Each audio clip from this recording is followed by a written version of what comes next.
陈吉，你在1周之前弑母，并与尸体共度3天，之后被确诊为精神分裂症，现在已转到我院监管。现在还有什么想说的吗？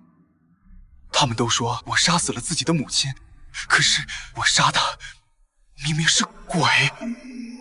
你是说，你母亲在10年之前和你父亲一起出车祸死了？2周前有鬼顶替了张素芬，搬进了你家，所以你才对她痛下杀手。陈吉，你妈妈的户籍上从未上报死亡，你家邻居也能作证。这18年来，张素芬一直住在阳光小区，也就是你家。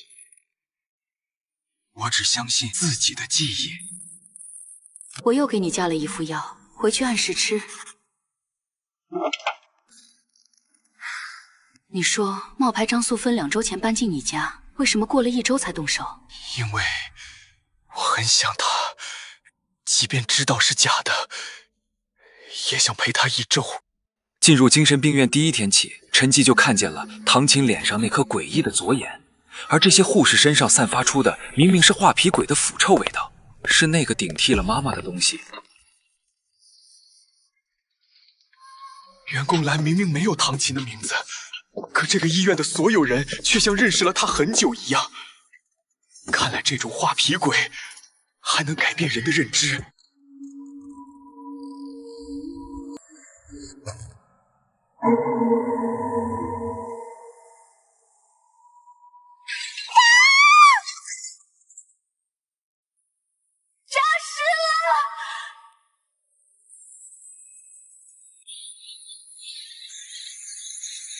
赶紧把这些东西装上去，可千万别让那个杀人犯逃出来。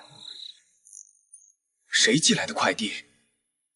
这是什么东西？神秘的传票让陈吉脑袋刺痛，也让他想起了被尘封的记忆。原来自己的妈妈早就车祸死亡了。家里那个究竟是谁？这个精神病院里有鬼，我必须想办法逃出去。陈吉，你还站在这儿，你不睡了？我现在就回房，绝不能跟他回去，否则会死。这张传票是我唯一能逃离这里的东西。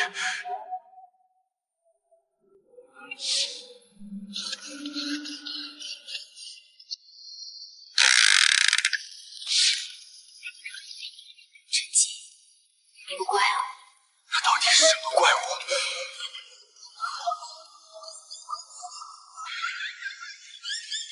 这传票没写港口，没写出发地。如果它是真的话，最后可能的出发地就是这个精神病院。可是，怎样才能找到那个出发地呢？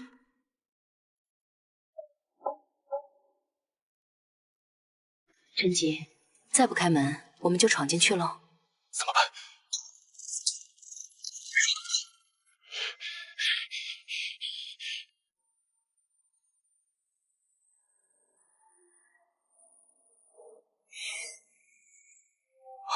还真是河。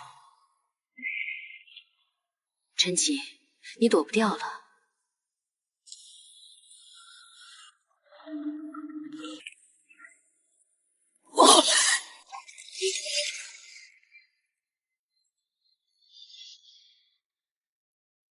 他进了玉河，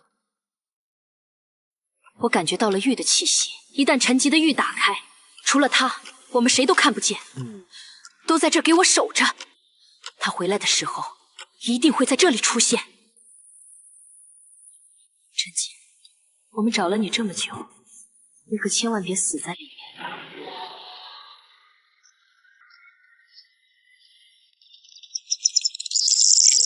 这不是河，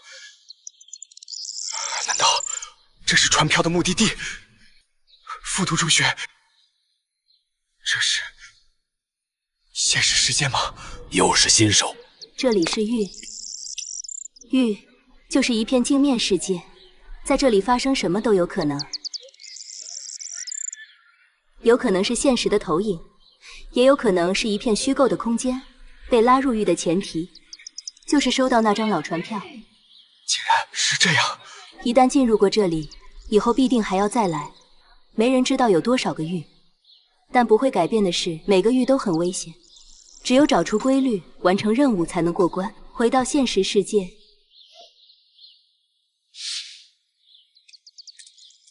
他们才是这里的学生。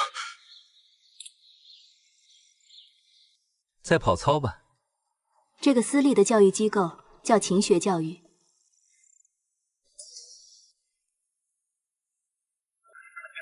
我们的任务是什么？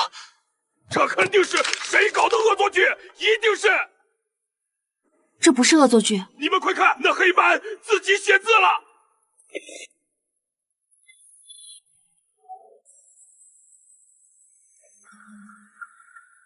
我们必须要活下来。是，存活任务。陈吉，你怎么在这儿？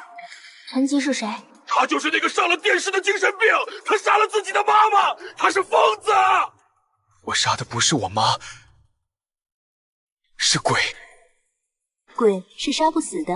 我知道了，你们和这个变态是一伙的，你们都想合伙害我，是不是？陈吉之前怎么样？和这里无关。任务马上开始了，不利于团结的话不要说。哼，不愧是老公。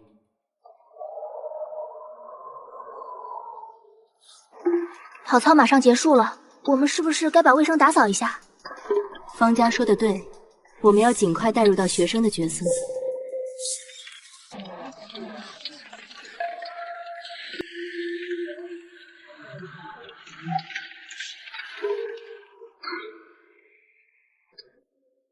好可怕的眼神！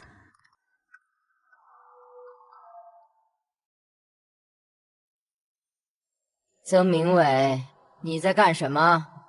刚才在读书啊！你是在读书还是在睡觉？自己心里清楚。要是每个人都像你一样，这早读还上不上了？自己站后面去，下课铃没响，不要回座位。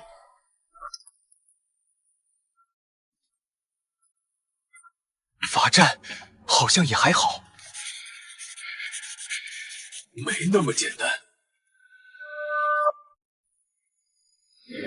所以传道授业解惑也，人非生而知之者，孰能无过？我操，什么东西？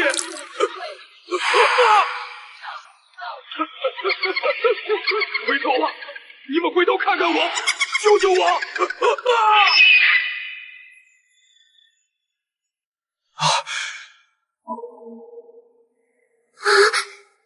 这才是真正的惩罚。赶紧清理干净，马上要上第一节课了。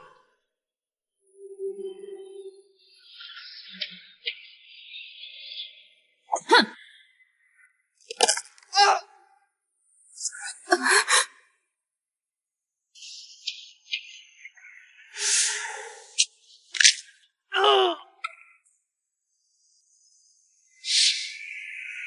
缰绳要系牢，解题过程。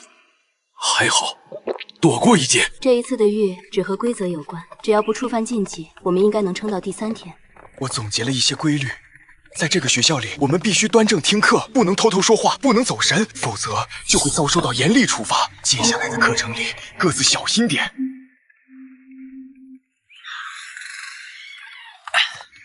好不容易熬过上午的课程，就让我们睡这。命都不一定能保住，就别跳了。我听说这学校就一栋宿舍楼，男生在底下2层，其余全住女生。抓紧时间午休吧，下午还得上课。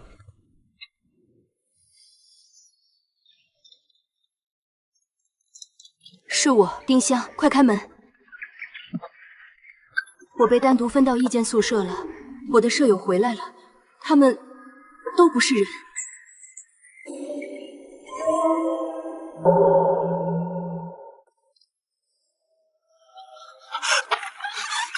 他跟你一个宿舍吗？是的。你看到什么了？不知道是什么东西，没有脸。他一直跟着丁香，在前面的宿舍门后偷看。哪间宿舍？最尽头，门上没有窗户那个。没有窗户，那是宿管的房间。无论在哪个学校，异性都不能互传宿舍。他去告密了，这可怎么办？被抓到了，整个宿舍都得死。我警告你们，再不开门，所有人都会受到处分。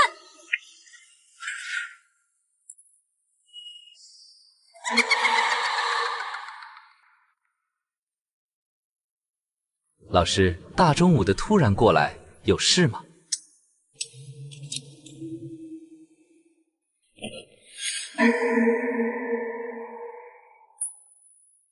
他绝对在这儿，我亲眼看见他进了这个屋。要是找不到他，你该知道自己会面临什么惩罚。怎么会这样？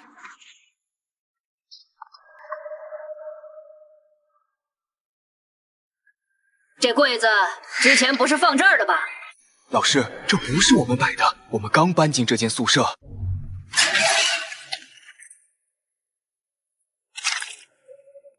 我知道了，他藏在被子里。老师，我们宿舍根本就没别人。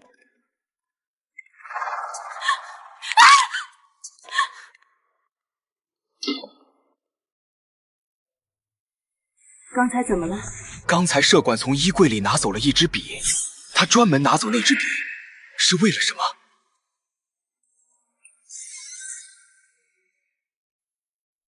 这里以前是女寝吧？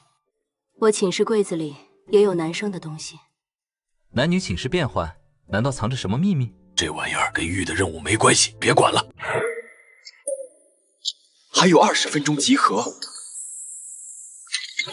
向窗户走，别发出声音。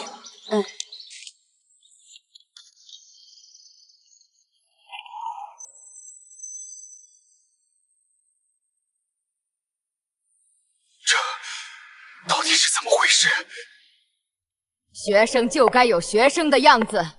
个别同学上课不好好听，下课还要弄些歪门邪道。要不是宿管告诉我，我还不知道有人背着老师私下偷偷玩笔仙。储物柜里的那支笔，这些诡异的现象和禁忌，明显不是人类所造成的。难道是有人在玩笔仙的时候放出了恶鬼？到底是谁召唤了笔仙？你们中有谁知道是哪只害群之马带起这股风气的？明天晚自习之前告诉我。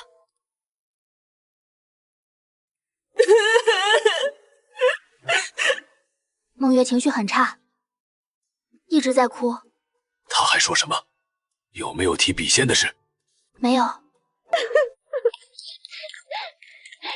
我去找他。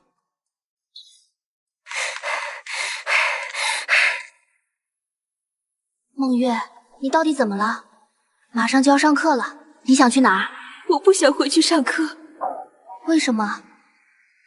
别担心，事情都会过去的。不会的，笔仙已经帮我看了，这1周我就会被开除，而且3天内我必死。果然是他。是因为被开除，才导致了梦月的死吗？如果是这样，笔仙为什么要专门提到1周？其实我觉得，最多等到明天，这2个预言就会实现了。柜子里的钢笔是换宿舍之前就放进去的。梦月召唤笔仙的时间不会晚于昨天晚上，明天就是最后一天了。唉，这任务可真难完成啊！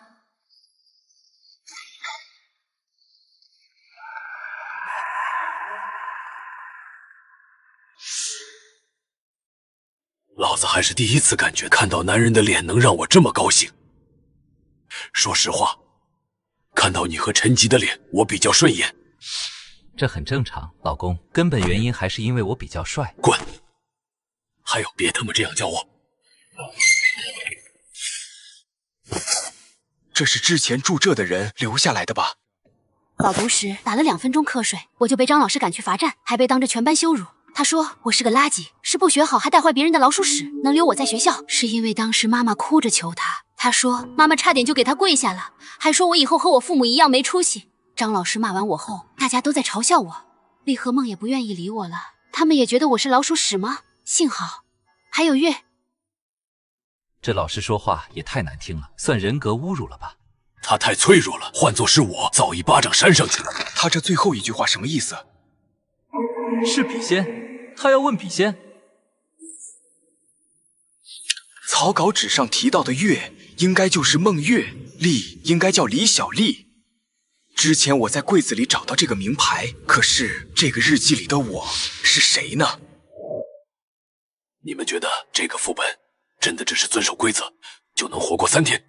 现在掌握的线索太少，问这种问题没有意义。明天起来后，我们先把宿舍的名牌拆掉，看看藏在我们名牌下面的几个女生究竟是谁。你们说孟月明天如果真死了，会是被谁杀的？嘘，都别说话。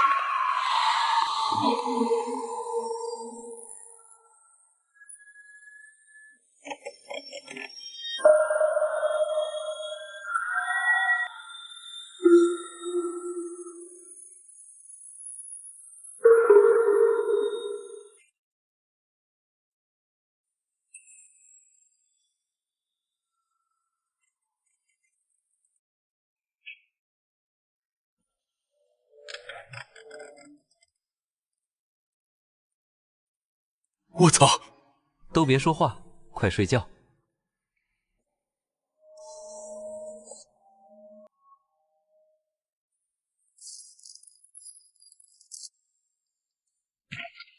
怎么了？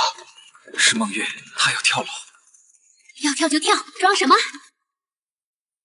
不要！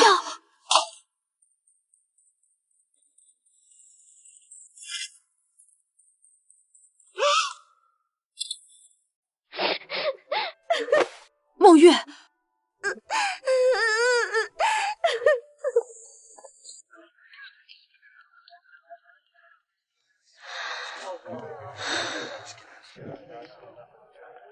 孟月只是狱里的 NPC， 她的难过出现的太过突然，带着一丝诡异的不合理。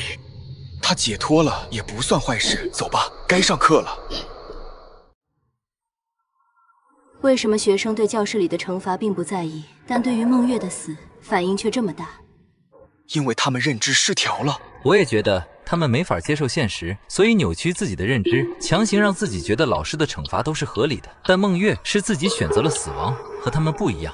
都来这里了，还讲什么逻辑？这一切什么时候才能结束啊？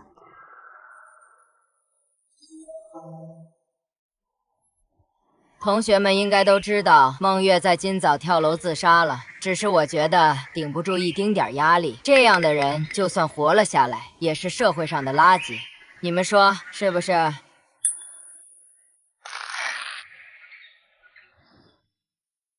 昨天找出来那张日记的事，你们有没有和女生们说？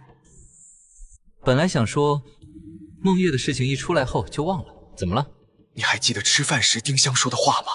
他问这一切什么时候才能结束？这是日记上的最后一句话。而且你们不觉得吴燕和方家，甚至丁香，都对孟月的死反应太大了吗？明明我们所有人都知道，这是孟月必然的结局。他们可能只是同为女性，比我们更能共情。有可能，但是我在孟月的尸体旁边捡到了这个。这是第2张日记。我开始觉得召唤笔仙并不是一个好主意了。昨晚月问他自己什么时候能考上大学，他却说月会被开除，3天内必死。月一直好好听课，怎么可能会被开除？下午宿管发现我们在玩笔仙，张老师发了大脾气，对全班宣布说谁举报玩笔仙的人，谁就能免除惩罚。月的情绪越来越差，我知道他一定是觉得笔仙说的开除是这个原因。下课我去问他，他一直哭，不愿意再和我提笔仙的事。我好害怕，怕自己被发现，更怕月因为我而受到牵连。你们再看这个，这不是你在孟月的尸体上发现的吗？为什么这张日记提前经历了她的死？我怀疑这封日记根本不是现在写的。你是说，我们只是在经历这张日记里记录的3天？对，我们遇到的事件都已经被日记的主人经历过。值日，笔仙被宿管发现，老师要求互相举报，以及孟月的死，一定是有人去老师那里举报了这个日记的主人。要想破解这个谜题，就必须得找到第3张日记，才能提前知道后面会发生的事。我们怎么知道他在哪儿？今天晚上熄灯后，我要去将宿管房间里的钢笔偷过来。你要干什么？找笔仙，问他最后一张日记到底在哪？你想请笔仙，疯了吗？要是被老师发现的话，我们会完蛋的。丁香，你还记得我们来这里的目的吗？遵守这里的规则啊！你们忘了黑板上的指引语是怎么说的？只有找出规律，才能过关。不对，明明找出规律，活过3天才是最初的目标，我怎么会忘记？不怪你，你们3个女生都被这里同化了。怪不得方家和吴燕两人变得越来越奇怪。你看看这个就知道了，这是我们在储物柜和梦月尸体旁找到的。原来是这样，还剩最后一天，你想通过笔仙找到最后一张日记吗？没错，我们正处在被日记的主人创造出来的世界里，只有找到最后一张日记，才知道该怎么破解。而我需要你们的帮助。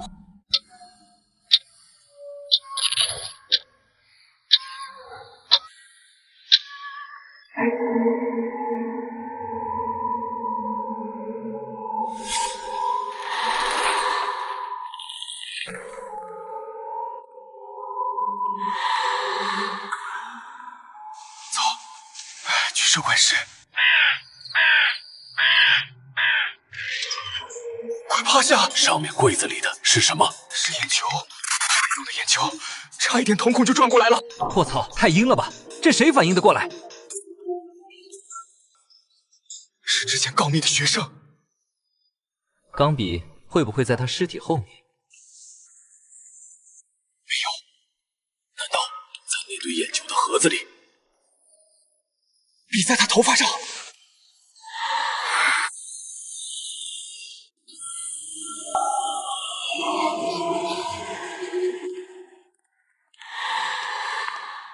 社管来了，必须想办法拖住他。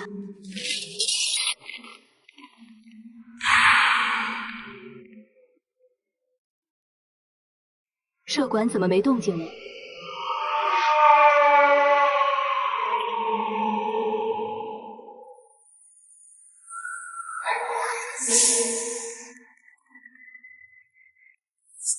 完了，他发现自己的房间被人撬锁了。快走，别管我！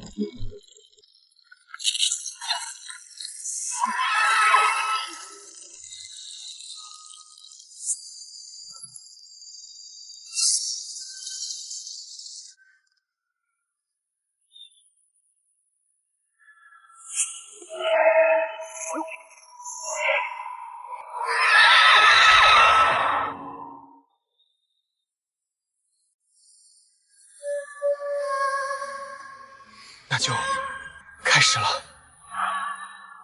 笔仙，笔仙，你是我的前世，我是你的今生。若与我血缘，请在纸上画圈。最后一张日记在哪？怎么回事？笔仙失控了吗？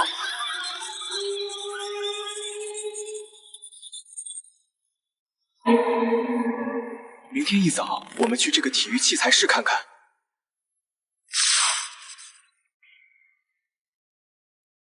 运气好的话，还有7个小时，咱们就能离开了。老公，你的腿怎么办？除非死，里面的伤带不到现实。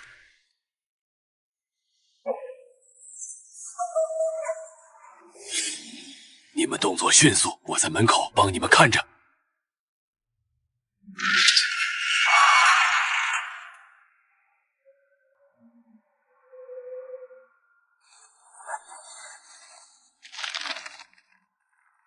这里发生过火灾，日记不会被烧毁了吧？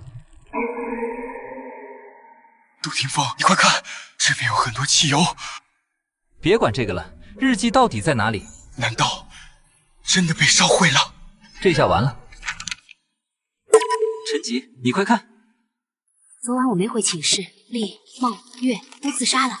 这间我们曾经彻夜畅聊的寝室里好安静，只剩下我一个人。我躺在月的床上，很想哭，但却一点眼泪都流不出来。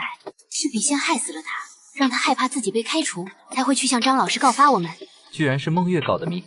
张老师骗了我们，他不仅要开除我们4个，还要肆意羞辱我们。所有看不起我、无视这一切的人，还有宿管和老师，你们都该死！我已经做好决定，明天一早，这座校区里的人都要在大火里给他们陪葬。这个任务里有陷阱，就算不触犯禁忌，到了今天，我们也必须要死。为什么？今天上午他会屠校，杀光所有人，去教学楼天台，那里才是唯一的生路。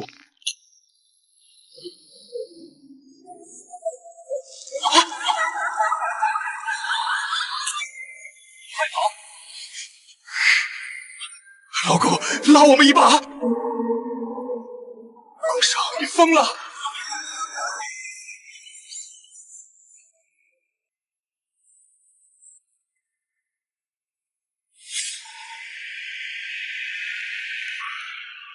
笔仙，请问我能在这次的游戏中活下来吗？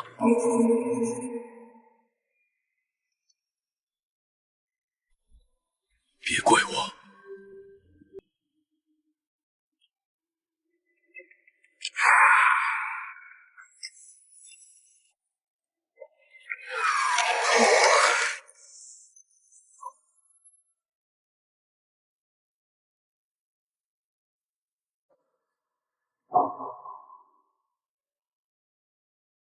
教室只能听和文，看不见，所以他才泼我一身汽油，好迷惑对方。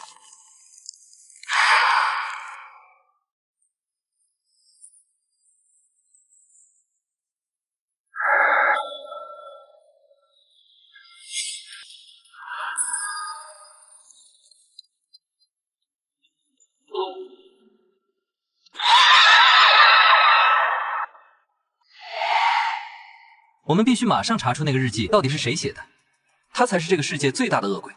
去查查秦表，他在日记里说昨晚没回寝室。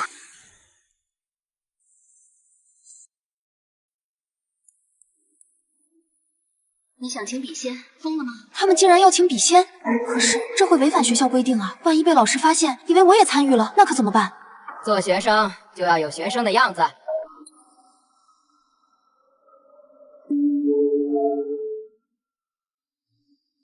老师，我要举报。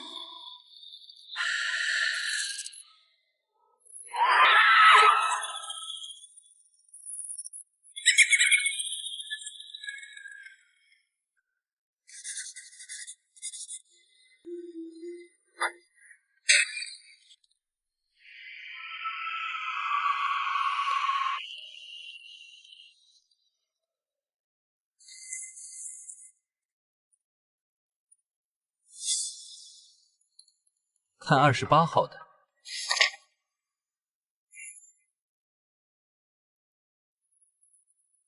怎么是他？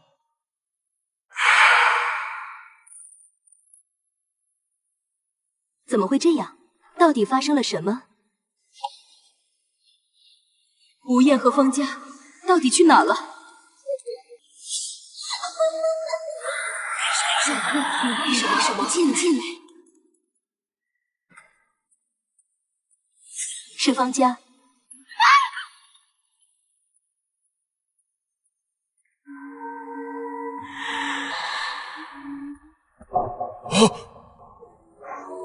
怎么是你？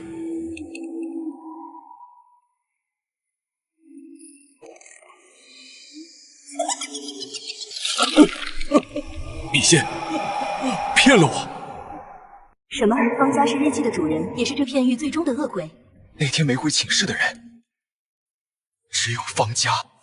他到底想干什么？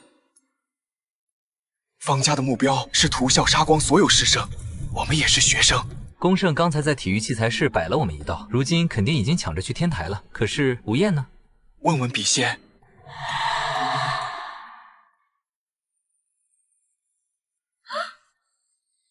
他果然被同化了，现在我们该怎么办？上天台。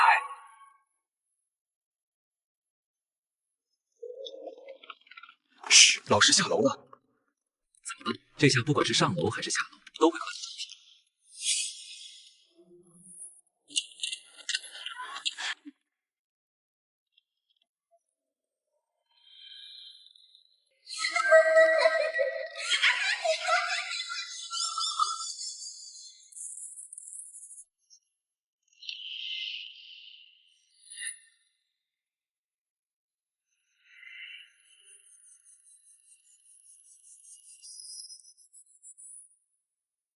你们在这儿啊！我操，笔仙骗人！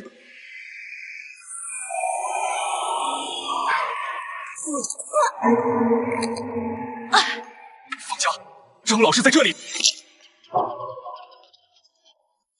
敢骗我，找死！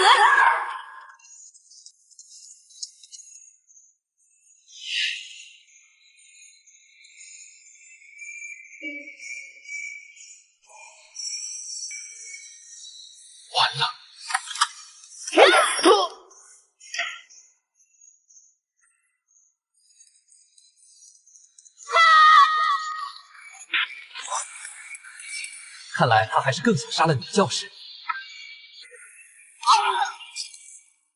我们先出去。坚持一下，马上就到天台了。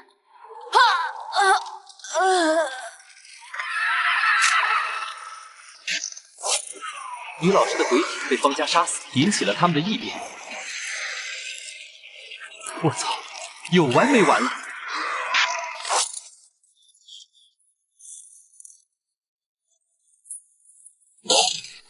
好痛！没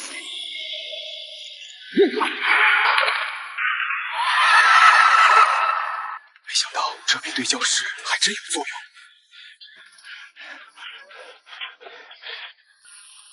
我们的任务完成了。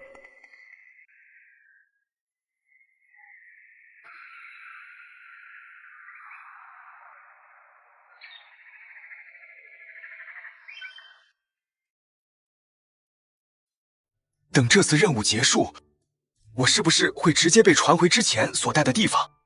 等到任务结束，我们会先被传到一条河流里，也就是玉河。穿过玉河才会回到现实世界，也就是你进来前所在的地方。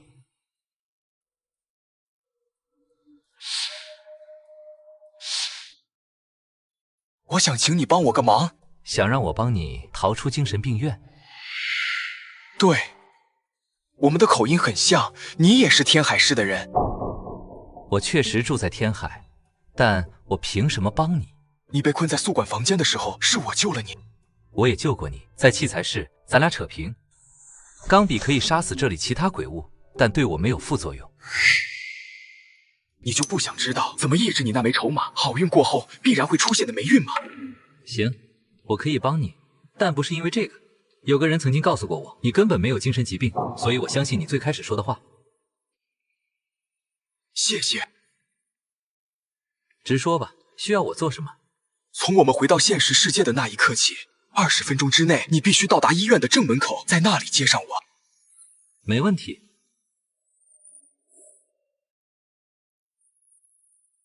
卧槽，你们快来看看！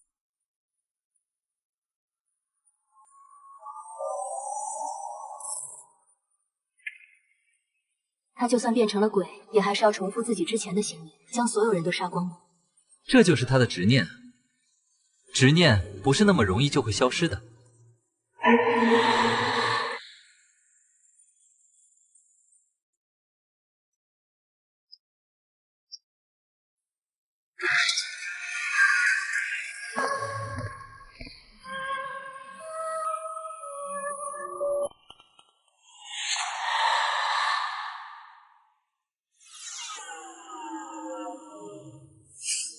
快走！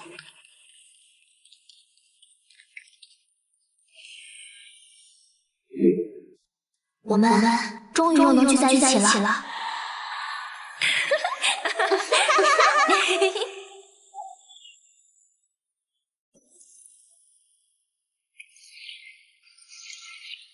这就是玉河。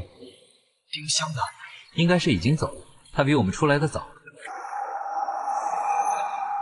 这里一共有28个巨像，如果你够幸运的话。这是……你果然被选中。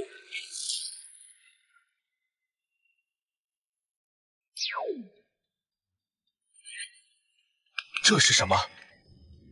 这是玉河印记，并不是所有通关者都有。上次被赋予印记的是我。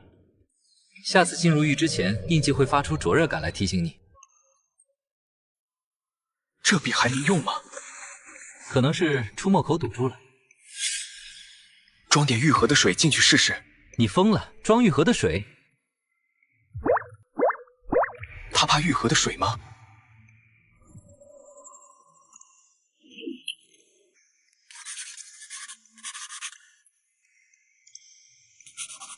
他还没死啊，居然离开副本还能用。那你说说看。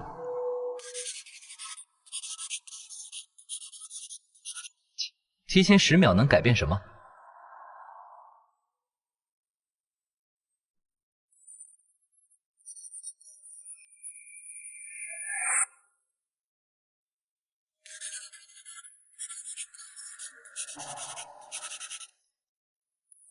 我就知道这家伙藏了一手，改写命运的能力比预言强悍得多，能让你在狱里比别人多活一次。这里就是通往现实世界的入口。下一次见面的时候再还我。一会儿见。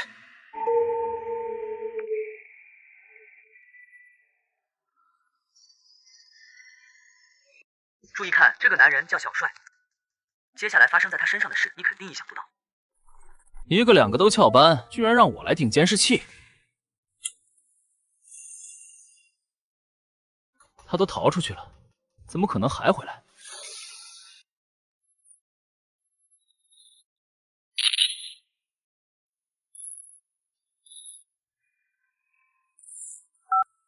电路又故障了。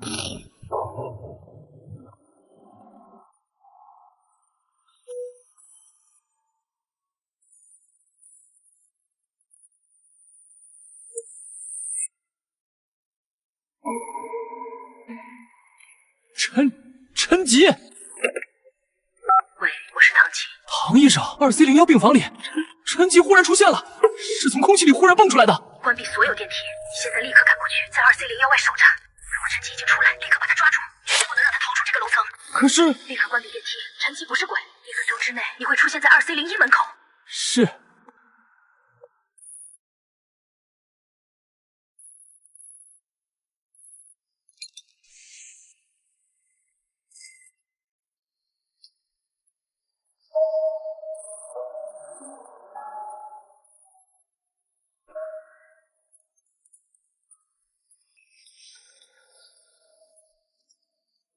你挺面生啊，新来的？你在这看好陈吉，我有急事跟唐医生汇报。那你赶紧去吧。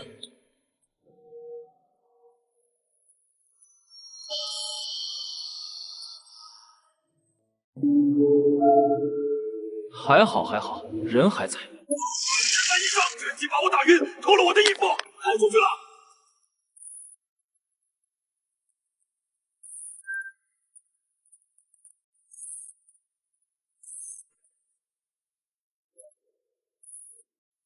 医院再打电话时，只会听到忙音。我逃走的消息泄露，唐琴肯定派人在应急楼道堵我。我必须去监控室把员工电梯打开，乘坐电梯下楼。这小子要想离开，必定会从这边跑的，都给我盯紧了。明白。今天究竟怎么回事？闻一闻，你能感觉好一点。谢谢。你可不可以带我去住院部外面透透气？在这里我呼吸不上来，特别难受。我想想。好，到时候我就说你是我妹妹，你焦虑症发作了。你是探院的，现在医院发出指示，谁也不允许出去。我妹妹她焦虑症发作了，必须得去室外呼吸一下新鲜空气。半个小时之内记得回去，不要出医院大门。他们怎么不动了？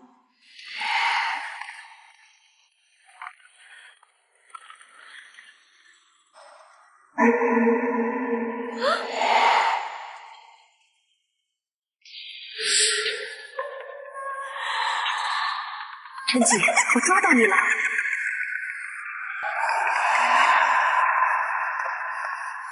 抓住他！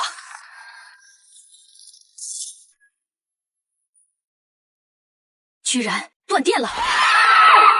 可恶！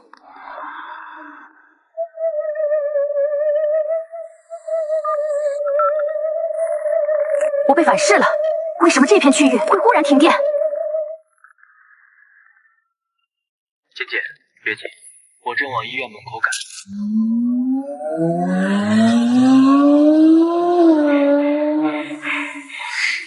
站住！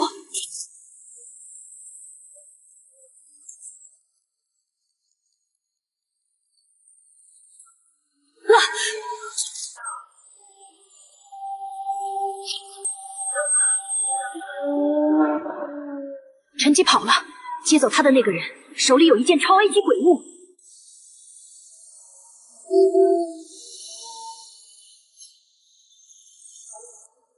那是，我看到陈吉了，给我截住他！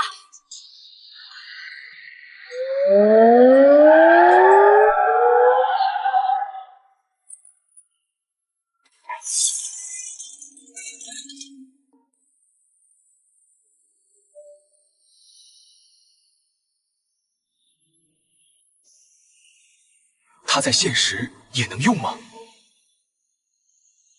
技能用不了，但被动可以。这些从狱里带出来的东西统称鬼物，很多鬼物也没法在现实中使用，因为它们只有一个技能，而这个技能只能在狱里发挥作用。但也有少数的鬼物天生拥有一种被动特性，比如说这枚筹码，还比如说你的那支钢笔。钢笔的被动就是提前10秒的死亡预警。筹码的被动就是有2000为基准，数值越大，我的幸运值就越高。它上面的数额时刻都会变化，如果数字超过3500，我基本上做什么事都会非常顺利，不会遇到一点阻碍。如果面额到了4000，就会像刚才那样。现实中你的幸运值不会到5000吗？只有在狱里，我才能主动使用技能，将额度提到5000，这也是上面的最大值。每24小时我只能使用一次技能，持续时间大约在10分钟之内，之后我就会受到3分钟的强烈反噬，运气一落千丈。对了，我接你来时，你身后有个女的一直瞪着你，那是你的病友吗？不是，是个入狱者。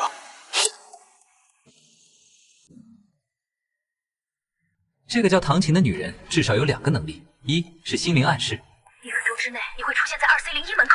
2是通过光线操纵他人。通过光线控制人这一点，我也是停电后才发现。我被反噬了，为什么这片区域会忽然停电？那他是人是鬼？人，我和他近距离接触过，不过他身边有一只鬼，不知道属于谁。陈吉这个人面临的事情太复杂了，他身上到底有什么吸引这群人的东西？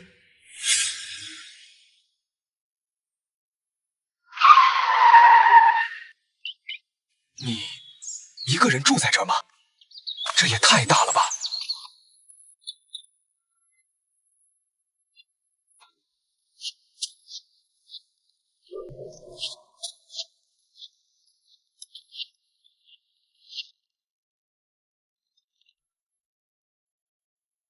我回来了。我给你留了饭。咦？嫂子，这是我姐啊，她叫杜沐雨。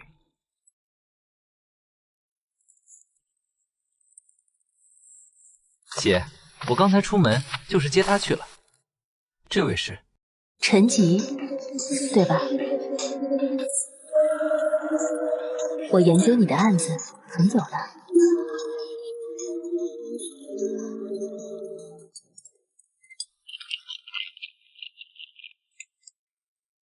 我姐是一名心理咨询师，她一直跟踪着你弑母的案子，研究过庭审的视频，甚至想办法弄了一份当时的笔录。也正是她告诉了我，你并没有精神疾病啊。这几天你就先在这儿歇息吧。好。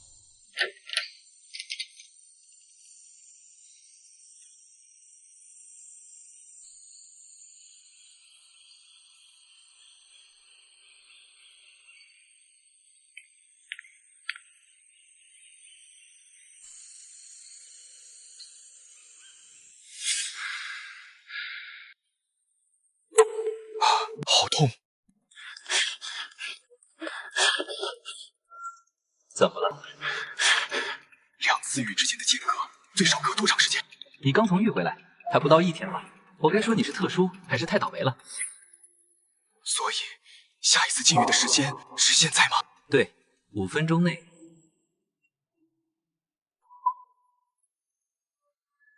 要小心。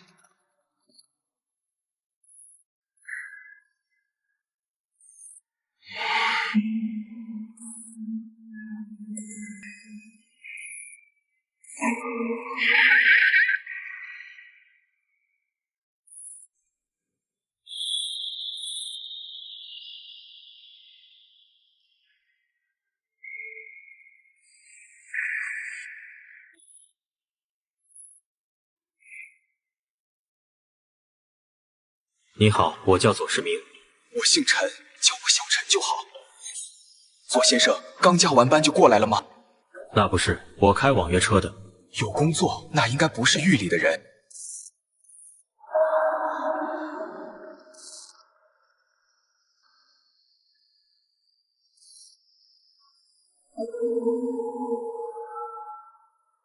在哪儿啊？这是哪里？这里是狱。狱里有什么？会很危险。有鬼会杀人。鬼而已，有什么可怕的？菲儿，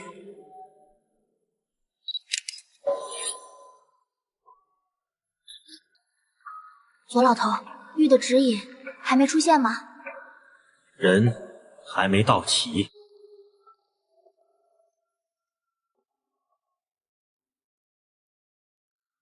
我叫慕容晴，不是新人。我是吴中海，一名数学老师。这是我第一次来狱。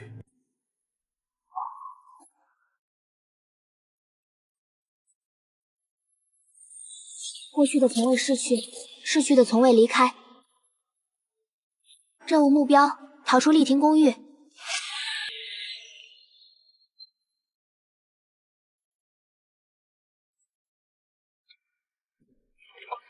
电梯出故障了，这2天用不了。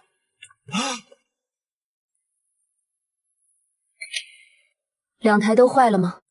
左边这部货梯坏了，右边的客梯也有些毛病，最好等一起维修完再用。几天能修好啊？至少1周。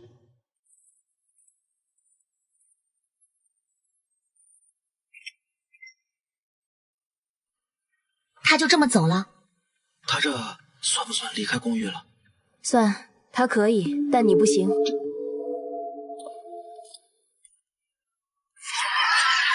如果不想死，就不要靠近那里。光这么等着也不是办法，我们分队上楼探查情况吧。慕容晴和吴中海去2楼，圆圆和狐狸去4楼，我和庄瑞去3楼，小陈，你和菲儿去5楼吧。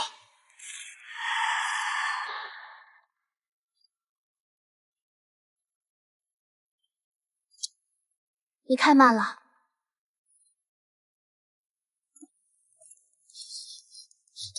菲儿，陈杰，他怎么知道我的本名？啊？你身上是什么味道？你干什么？你家种了晚香玉吗？晚香玉是一种白色的花，像麦穗一样，有很多花苞，香味很浓郁。昨天卧室里确实放了一瓶这样的花，记不太清了。不知道，应该没有。你闻错了。也许吧。你一间，我一间，有什么异样就喊我。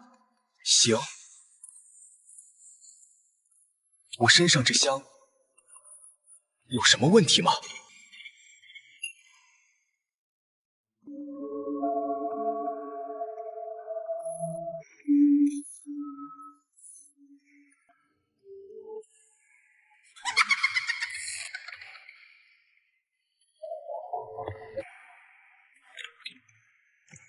这是浓重的血腥味。这里究竟发生了什么？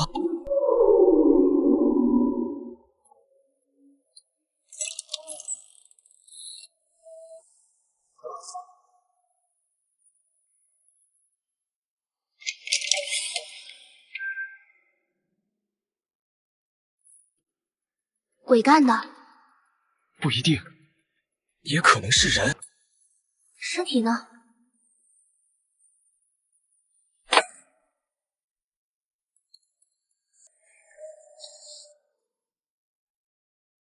尸体消失了。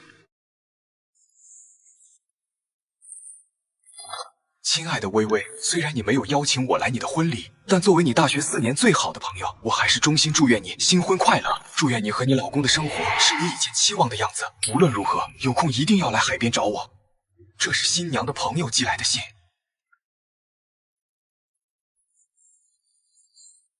远哥，新婚快乐！1年没见，你竟然都结婚了，这速度也太快了，小弟佩服。虽然我知道这个时机不适合说这种话，但我真的没想到你娶的居然不是小月。你们可在一起那么多年了，你匆匆就走了，没和我们兄弟嘱咐一声，希望你是真有自己的难处吧？你怎么看？女的叫微微，男的叫远哥，他俩刚结婚。不是，你仔细看看，他俩结婚之前似乎和朋友都不再来往了。这2封信的语气阴阳怪气。啊，是吗？201有人死了，满地都是血。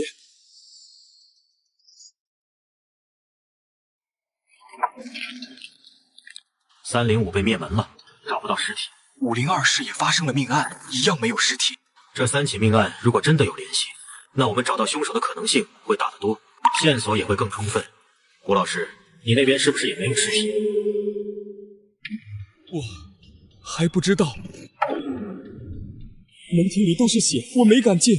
慕容自己进厨房了，其他房间怎么样？他比较清楚。菲儿，你去2楼找慕容晴，看看205室里是不是也没有尸体。好的。吴老师，麻烦你去4楼看一下，狐狸和圆圆那里是不是也发生了一样的事？我和索先生搜查一下502，等会儿下去找你们。行。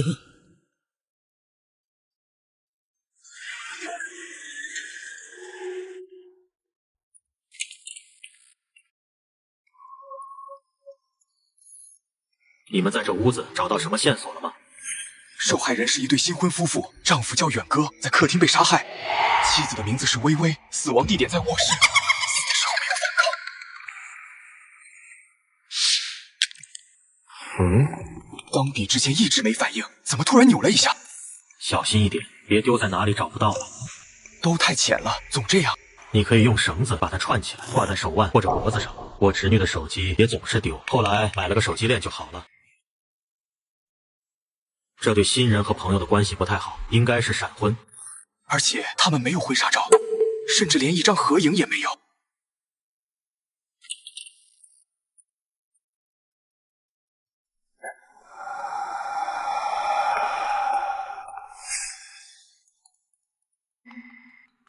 左先生，女方教育程度很高，不过同一年，微微还在读外文资料，并认真的做了很多批注。也是同一年，她选择了在家旁边的小超市里帮忙，这是为什么？201室至少死了2个人，同样没有尸体。走，下2楼。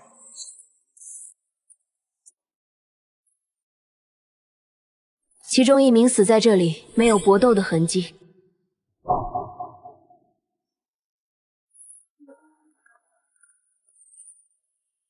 另一处死亡地点在这里，好浓重的血腥味。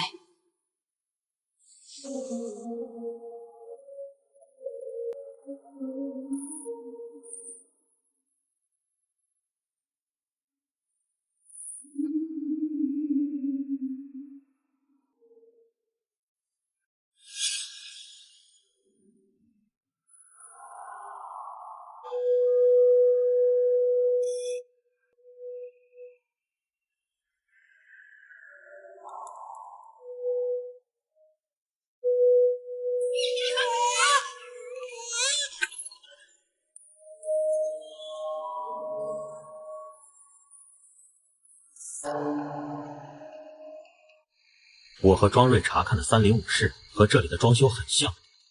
我拍了几张305的照片，除了卧室之外，其他房间的照片都有。卧室我不敢拍，里面都是血。3楼也死人了？对，一共3起，分布在2、3、5楼。4楼没事，你还挺幸运。这有什么可幸运的？可能慕容觉得有命案的地方比较危险吧。他想的可真多。看照片吧。305也只有1间卧室，另外2间，一个是茶室，一个是储物房。卧室里的血迹全部集中在床上，以出血状况和分布范围来看，2位老人是在睡梦中被杀死的。他们3家认识吗？两户独居老人，一对新人，怎么看怎么像是夫妻和双方的父母。我没在305看见任何和另外2家的联系，不过他们那里杂物太多，也许有，只是我们还没找到。这冰箱有食物，拿到4楼煮了吃吧。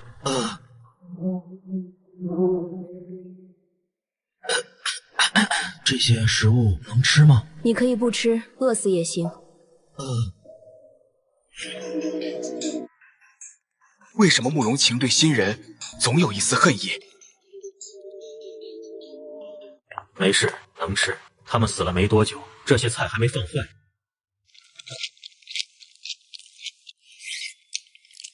左老头，你的厨艺没有退步吗？吃完饭了，继续搜查。好。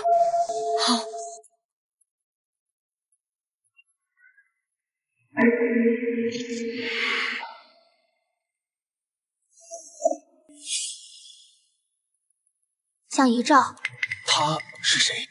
他们死的日期分明就是2079年6月，那为什么他要在9年之前自己还活着的时候拍下一张遗照？王丽君应该是照片里女人的名字。就是了。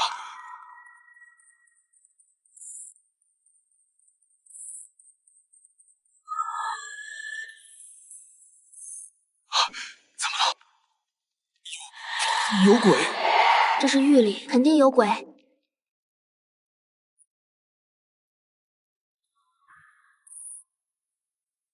大堂很安全，什么也没有。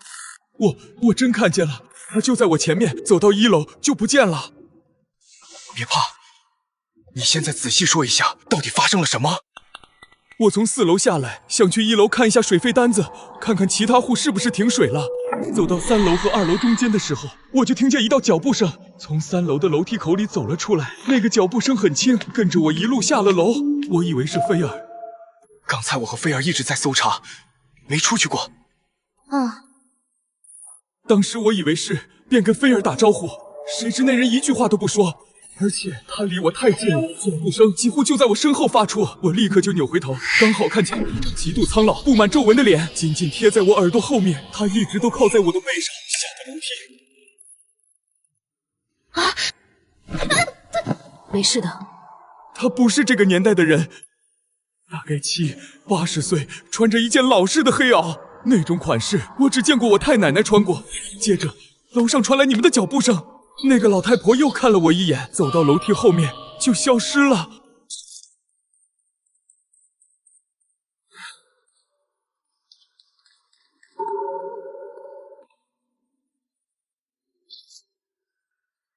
既然不能下去，为什么还要建这几阶台阶？这不是新建的。你看看，是不是这个人？就是他，就是这双眼睛，我这辈子都没见过这么吓人的眼睛。你确定？没错。陈吉意识到不对，王丽君2070年才40多岁，怎么可能会如吴中海所描述的那么衰老？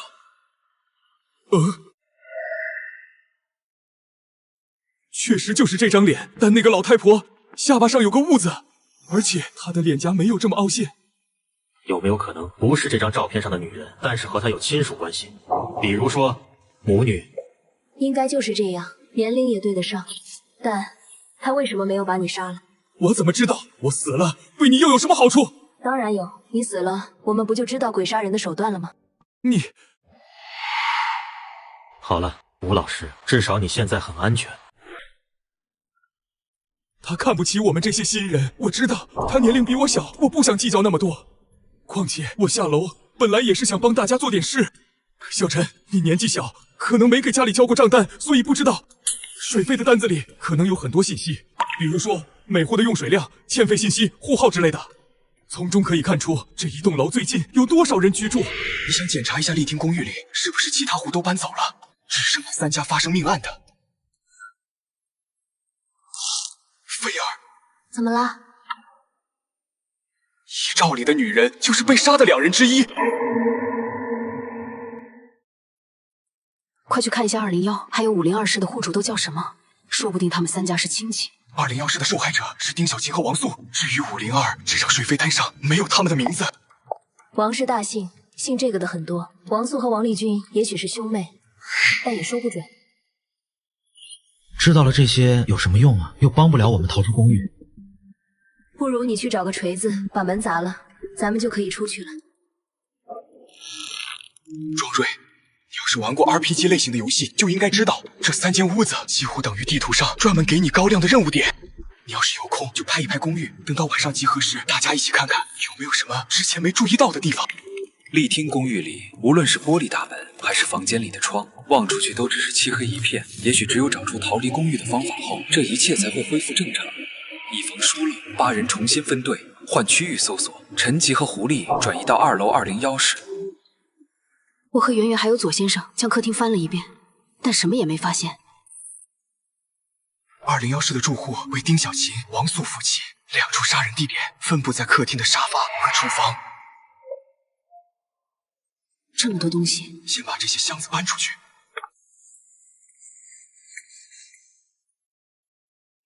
这层是女孩子的卧室。小陈，你看这里，是不是有很多粘贴的痕迹？这里原本应该贴了很多奖状，如果能找到奖状上的名字，就可以确定502的微微是不是王素的女儿。 太晚了，先回去，明天继续找。来吃饭吧，饭后让女士们住卧室，我们几个男士睡客厅。吴老师，一会儿咱们上楼找找被褥。好，我也去。白天一共确定了2个房间的住户，只要能找到他们之间是否有关联就……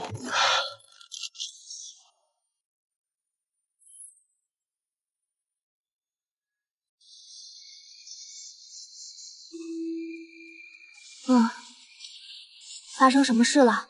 我刚才好像睡着了。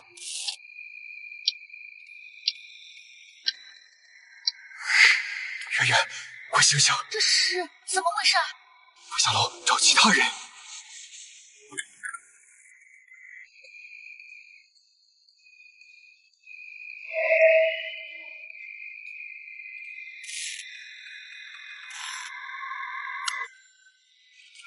电梯出故障了，这2天用不了。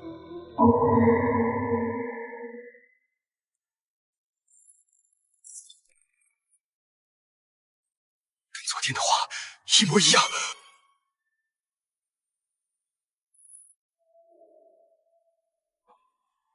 啊！我怎么会躺在地上？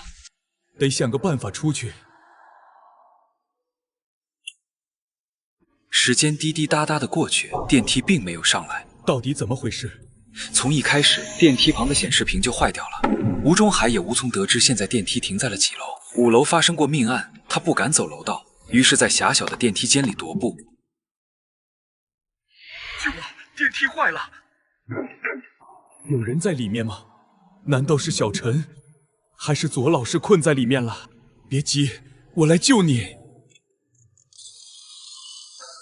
你先试试，看看能不能出来。你还好吗？难道缺氧晕过去了？左边这部货梯坏了。吴中海撬的是左边的电梯，没有人能使用左边的电梯。吴中海全身的血液一瞬间凝结，没有停电，里面这么黑，因为那本来就不是电梯强项，而是电梯强。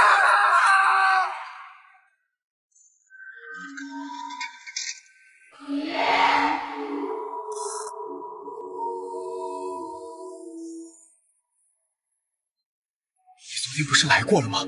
为什么要再修一遍？你在说什么？你们昨天才报的抢修，我是第一次来。第一次来？那昨天来的是谁？而且这都没电话，谁报的抢修？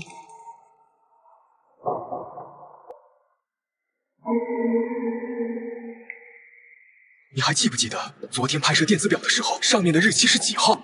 我看看。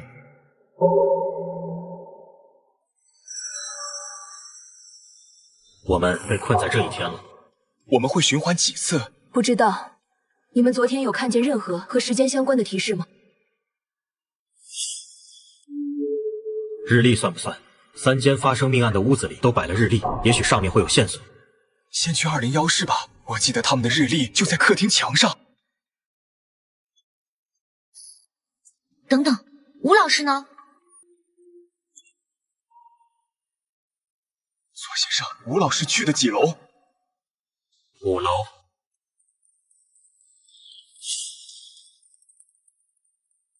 老师来了。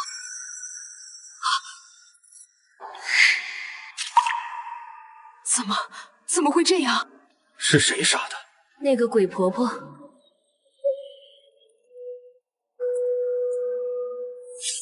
或许会有什么线索。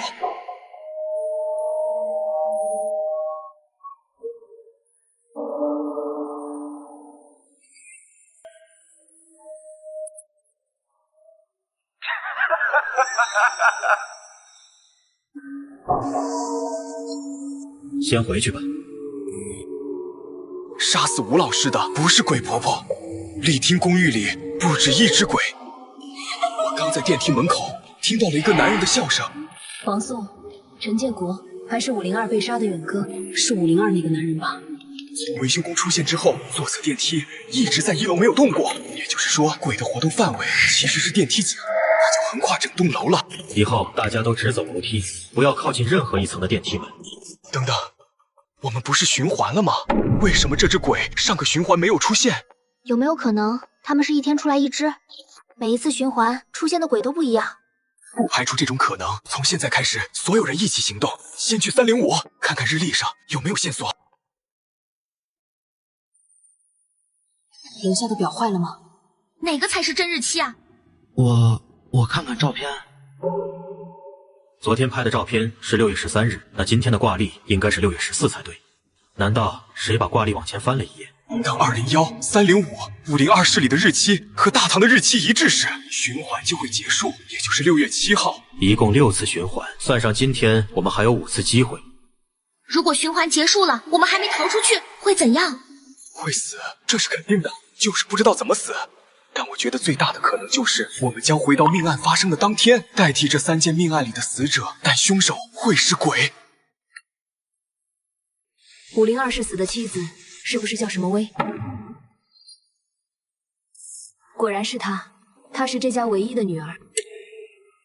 学霸。录取通知书上的日期是2078年，如今才79年6月，她不可能1年就读完博士了吧？难道王薇薇读博读到一半，辍学回家结婚了？他就算辍学了，也不至于沦落到去超市帮忙，可选的工作还有很多啊。因为超市离家近，那家超市就在丽听公寓旁边。我总觉得这不是王薇薇自己选择的路。如果王薇薇真的心甘情愿，她就不会在辍学后还主动购买最新的国外资料来学习。你的意思是有人在逼迫她？这也说不准，也许他家里人生病了。下午吃完午饭之后，在305室的搜查里，众人发现了一些老文件和照片。这些资料不仅关乎201室和305室之间的联系，更揭露了丽听公寓的历史。照片里的第3个人就是吴老师遇到的鬼婆婆王丽君的妈。只是没想到王素居然是王丽君的哥哥，两人连胎记的位置都一样。兹警告：原王家村将于2089年7月改造完毕，分为吉祥苑、平安苑、幸福苑3栋新式筒子楼房。王家村原住民将基于原本住址分配进不同单元。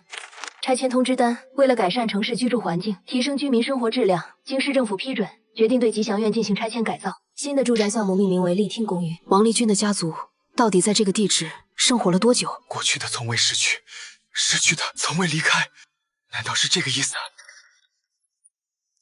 ？201室的王素和305的王丽君是兄妹，王丽君是502室王薇薇的姑姑。王家在这片土地上也许已经生活了100年，从王家村、吉祥苑一直到丽听公寓。鬼婆婆则是王素兄妹的母亲，不知道为何会在这所公寓里游荡。关于那只电梯鬼，我认为它的弱点就是被困到电梯井里了，只要不用电梯，对我们造不成太大威胁。吴老师死得真冤！过去的从未逝去，到底什么意思？难道说3起命案中有人没死？可是这里没有活人啊，除了那位电梯工。明天下个循环，观察一下电梯工。按年龄来看，如果他真是这座公寓里的居民，那只能是远哥。晚上10点50了，从现在开始，所有人不得离开403。我要睡了，那我们也回去了。那大家收拾一下，都休息吧。和昨天一模一样的时间，8点15。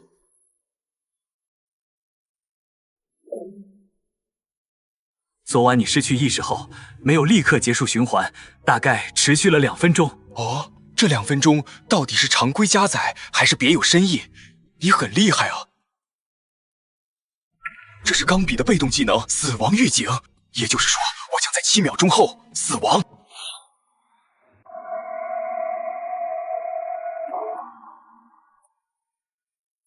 死也不能不明不白的死在这里，我得给其他人提示。大家。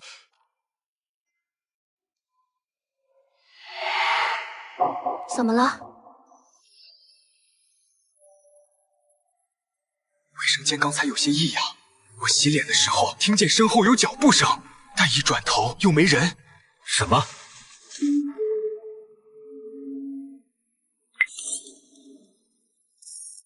昨晚我们去过卫生间，并没发生怪事。以防万一，大家都不要再去卫生间了。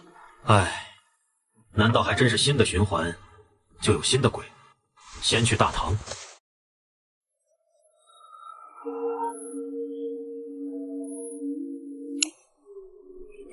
电梯出故障了，这2天用不了。左边这波梯坏了，右边客梯也有小毛病。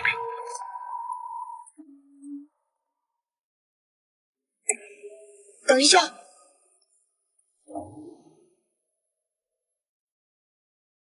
只能等下次循环了。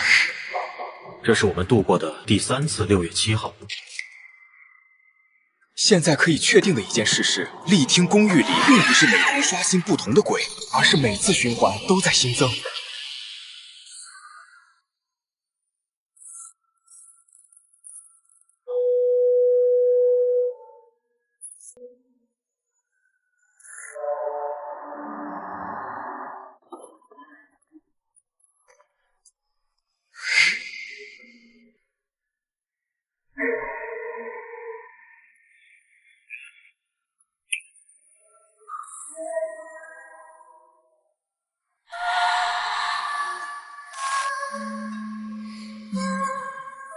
丽君，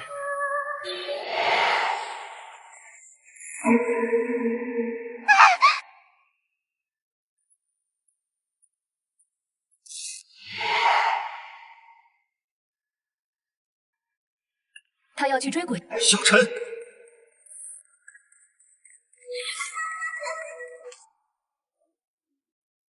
他走了。你没死？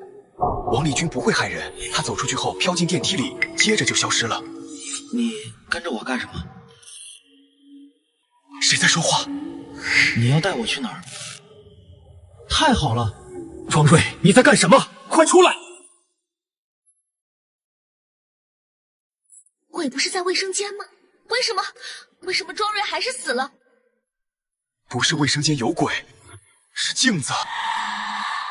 把它掰回来，看看还有没有救。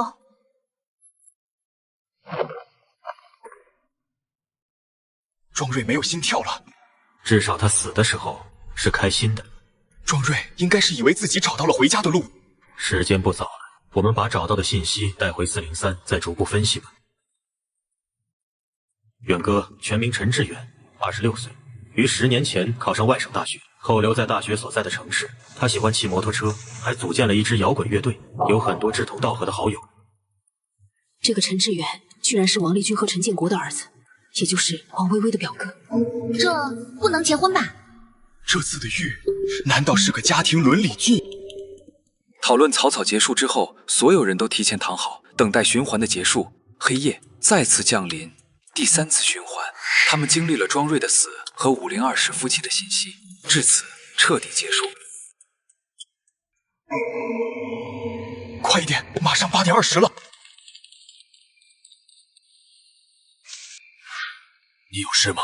这个公寓之前是不是出过什么怪事？这里被诅咒了。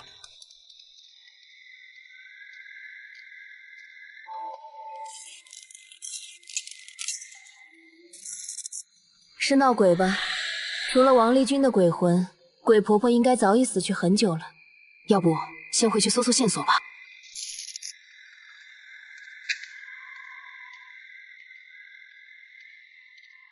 左先生，发生什么事了？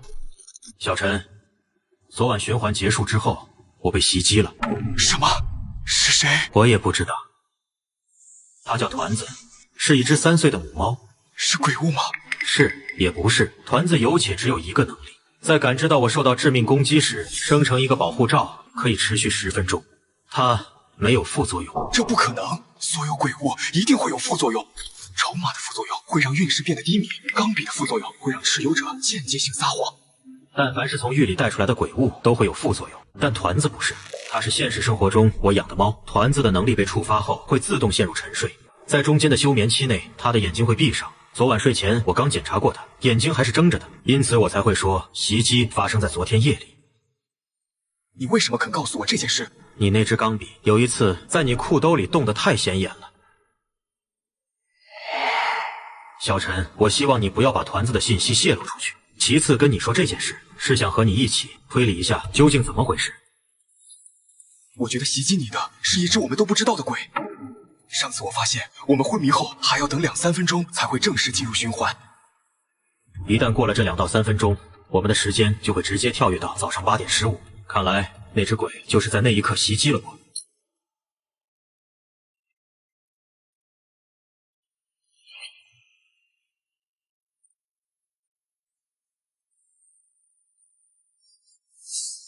你们刚才去哪儿了？我刚刚拉肚子，让陈吉帮忙看着外面。到现在我们都没找到逃出公寓的办法，这可怎么办呢？我们会不会死在这？还有个地方我们遗漏了。哪？1楼楼梯间后面，鬼婆婆消失的地方。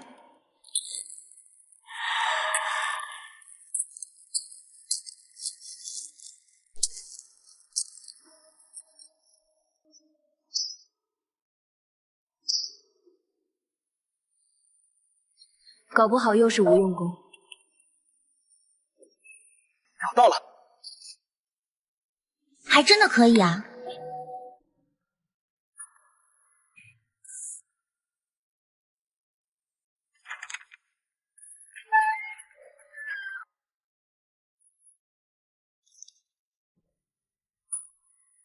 王素是王丽君的亲哥哥吗？是，怎么了？他们结过婚。王素和王丽君，他们是亲兄妹啊。难怪王薇薇会和陈志远结婚。王家兄妹结婚之后，不知道过了多久，又离婚再找，才生下了陈志远和王薇薇。这里还有一封信。儿子，前几天老太太走了，享年78岁。她死的时候脸上很高兴，她说终于能逃出这困了，她一辈子的牢笼了。孩子，妈妈也曾尝试过逃离，可是没有用。哪怕我们的家族只剩下了一个人，这个诅咒也永远不会结束。这是王丽君写给陈志远的信，信里的意思是他们家族被这片土地诅咒了，无论走到哪都一定会回来。会不会是他们近亲结婚得了精神病？凶案当天，凶手精神病发作，于是杀了全家。这里是狱，出现鬼和诅咒的可能性比出现精神病人的概率大多了。先回去吧，马上11点了。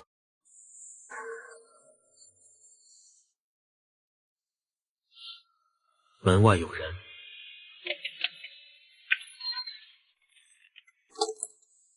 门外的是谁？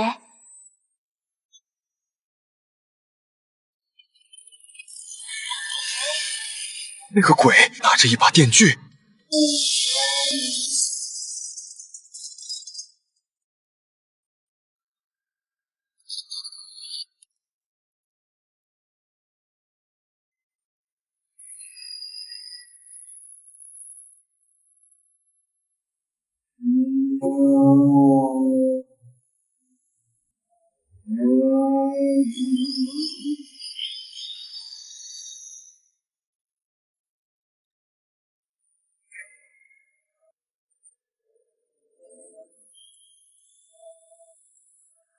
跟着我。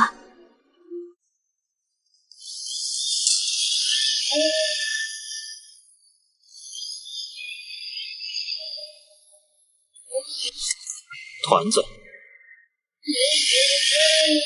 有了这东西，我一定能保命。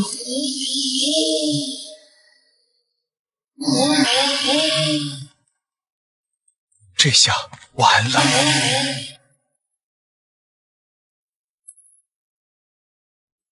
陈吉眉头紧紧皱起，心里飘过一丝迷茫，有种很奇特的感觉，就好像他忘了什么事一样。这种感觉非常熟悉，在被伪装成妈妈的画皮鬼欺骗的1周里，他总是时不时有同样的异样感。钢笔昨晚有异常吗？事关重大，别装死。难道我昨晚使用了改变命运的能力？可是我怎么全忘了？不行，得去找左先生商量一下。奇怪，怎么爬不到5楼了？难道遇到鬼打墙？小陈，你也在这儿，太好了！你们也出不去了。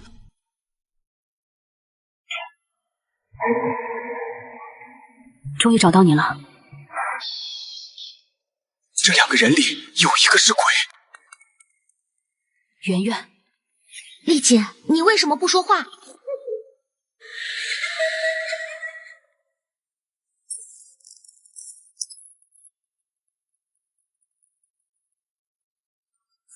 圆圆，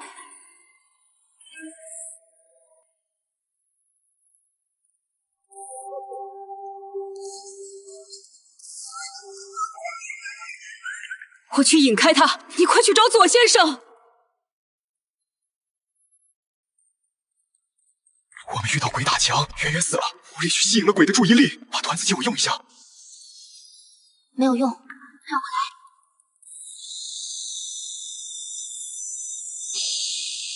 这是你的鬼物。狐狸，下来，进来呀！是电锯，电锯鬼也来了。狐狸，下来！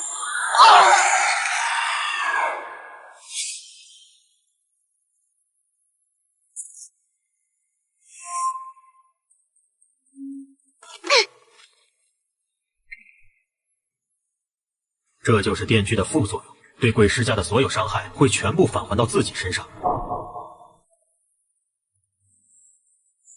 这是什么？鬼物。这……左先生，为什么不多倒一点？这瓶酒不能浪费，当它被喝完，菲尔现实中的生命就会走到尽头。走吧。去哪？我们去撬开电梯。你在说什么？我有个猜测，我觉得我们已经死了，尸体就在左边的电梯里。小陈，你知不知道你在说什么？我们已经死了。如果我们已经死了，那菲尔受伤怎么还会流血？还有圆圆、吴老师他们又是怎么回事？电梯鬼、镜子鬼，以及我们4人亲身经历的电锯鬼和裂嘴鬼。裂嘴鬼长得和狐狸一样，那不是迷惑圆圆的手段吗？不，那就是你。你的本体，也就是站在我面前的这个狐狸，是活着的状态。2，在循环结束之后被袭击的你留下的尸体。第3，也就是你的尸体，在受到东域诅咒的影响后产生出的恶鬼。菲尔，那天的电锯鬼头上2坨垂下来的处，不正是跟你的马尾一样？而且上身瘦，下身肥，也正是因为你穿着蓬蓬裙。那镜子鬼和电梯鬼是怎么回事？电锯鬼无法离开4楼，因为他出现的前一天，菲尔是在403结束那次循环的。裂嘴鬼之所以只会在楼梯间鬼打墙，是因为狐狸在1楼的楼梯间里失去了意识。狐狸、镜子鬼出现的前一晚，循环结束之前，你们在做什么？圆圆在包里给我找白天记录了线索的纸，她的包里掉出了一个小镜子。至于电梯鬼，我们很快就会知道。另外，你们可以想想这次任务的引导：过去的从未逝去，逝去的从未离开。左世民喃喃道，蓦然意识到这句话并不单指鬼婆婆和王丽君，而是指所有人死了之后，鬼魂会被困在这所公寓里，因此鬼才会在每次循环之后新增。这就是丽听公寓的诅咒。为什么我们的尸体会存在于电梯里？如果我们已经死了，那为什么现在是活着的状态？这一切得看看电梯才知道。而且现在我们还没找到王家人的尸体。小心，杀死女主后的那只鬼就在上面的电梯井里。左先生，我们等会儿可能需要团子的帮助。顶部没有异样，尸体可能在电梯井的底部。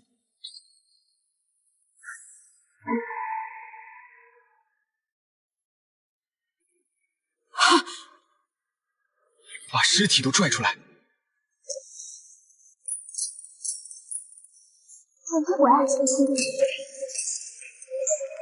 有团子。吴老师居然是被自己骗了。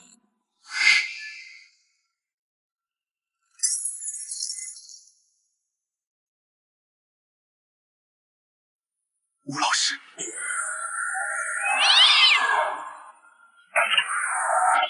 给我10分钟。小陈，快点！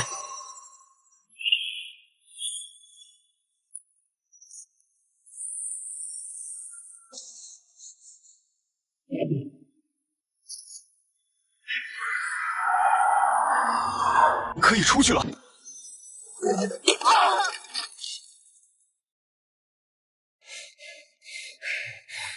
好险！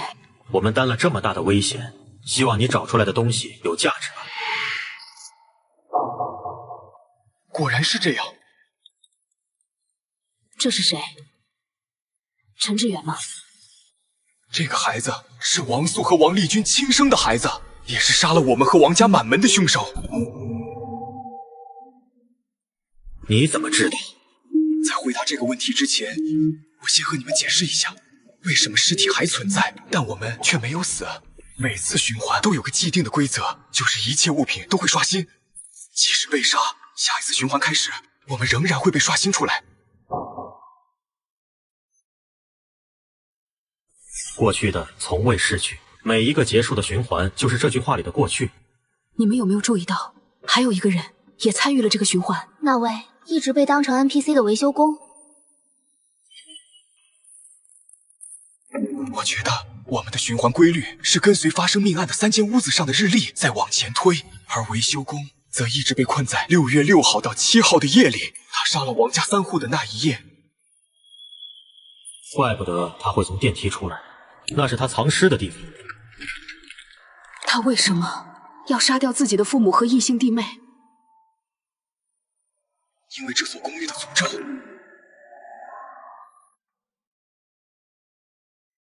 终于又回来了，大哥，你回来了。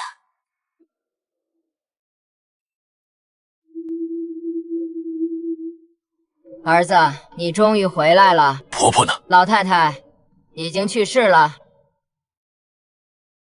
真的要这样做吗？你没看见王薇薇他们的下场？你想一辈子都困在这里？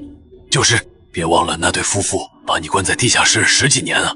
那个梦说，只要把家里的人都杀了，我们就能获得自由，这是解决诅咒的唯一方法。哥哥，你要做什么？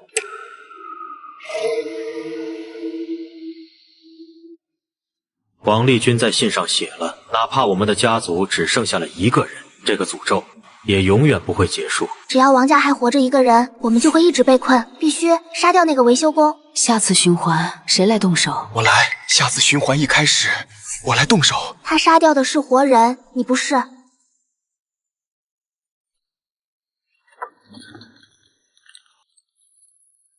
左边的电梯坏了，用不了，为了安全起见，我建议你们走楼梯。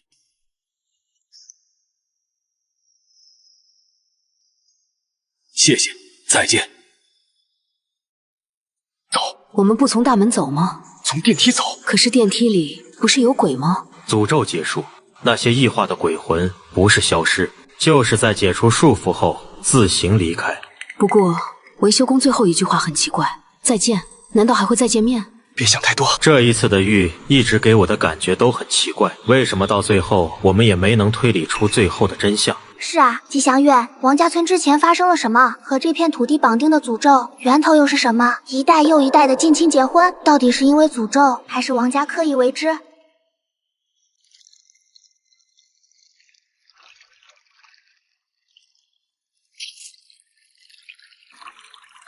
狐狸，你和圆圆之前就认识，你们是一起进来的吗？不是，其实只有我一个人收到了传票。我本来以为那是个恶作剧，就和圆圆说了。那道河出现的时候，圆圆一直拉着我的手安抚我，但没过几分钟，我就感觉到一股强烈的吸力从河里传来。下一秒，我和圆圆就一起被传送到了这里。什么？确实会这样。别哭了，会好的。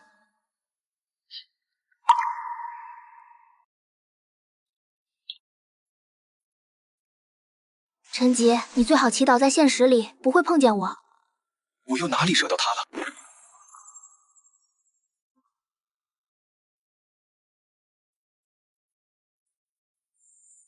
我和小峰去医院了，给你留了饭，热一热再吃。他们怎么知道我什么时候回来？难道每餐都给我留了饭？你什么时候回来的？刚刚。大哥，你可算回来了。你知道这几天我帮你解决了多少多余的饭菜吗？陈吉，欢迎回家。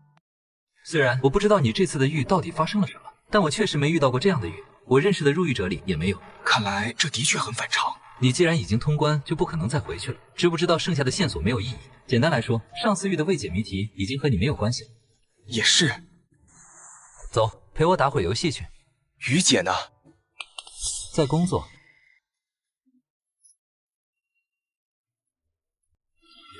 那是我姐的报告单。她怎么了？哎，先天病不太好治。我有把握，没事的。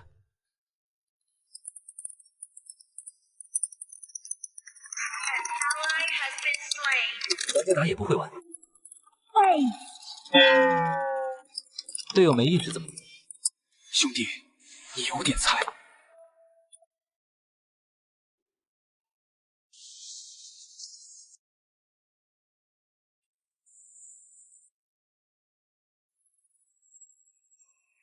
有些失望。说说吧，在丽听公寓里，我到底改写了什么命运？11点13分43秒，你开始预测10分钟后的未来。预测的结果是，陈吉被从黑暗中出现的人影杀死。你无法添加任何不符合逻辑的多余命运，所以你只在这句话加了个前缀。什么前缀？陈吉的手机忽然提示要更新系统，在屏幕光的闪耀下，陈吉被一道人影杀死。这样吗？他很奇怪，无论如何都会出现。你说维修工之后发生了什么？你被刀插进心脏，接着停止了呼吸。怎么回事？笔仙，到底是怎么回事？我不知道为什么会这样，我被限制了，没法害你，真的。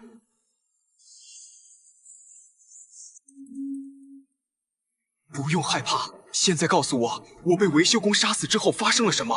我听见你的心脏不再跳动，我藏在裤兜里，感觉到它在拖行你的尸体，很颠簸，像是在走楼梯。你被放在了一个很黑的地方，循环结束，我进入了休眠。楼梯，所有的尸体都被存放在了电梯底部。维修工到底将我的尸体运到哪儿了？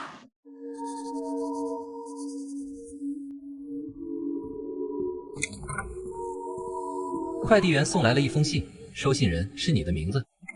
这不可能，我从未向任何人透露过这里的住址。我没有和任何人说过你在这里。你看看是谁写的，我先去收拾行李，马上把你转移。等等，这个寄信人是我叔叔。你还有叔叔？我爸妈死后，我的抚养权被指给了叔叔，可他在7年前就失踪了。你叔叔也是入狱者？他就养了我3年，我那时年纪还小，很多事情都不懂，只知道他每天神出鬼没的，老是不在家。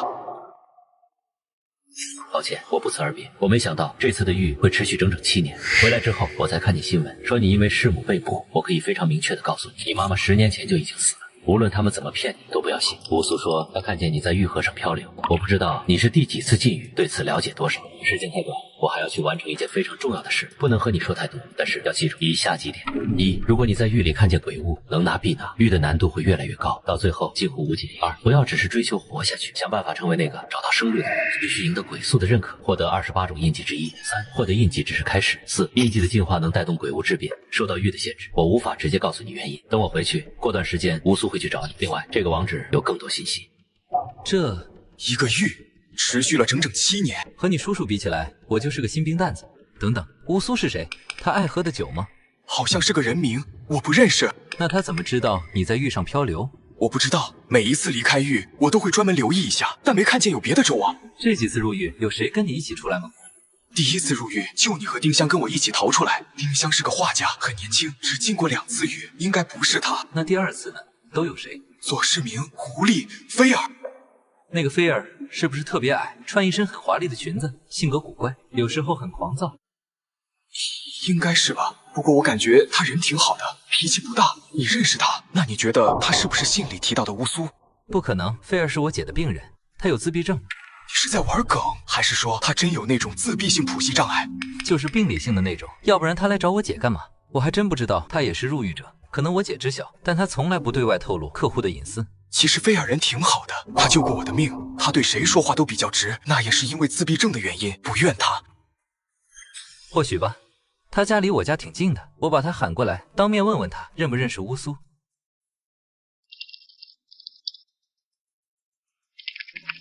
那么多年了，这网址是不是早不能用了？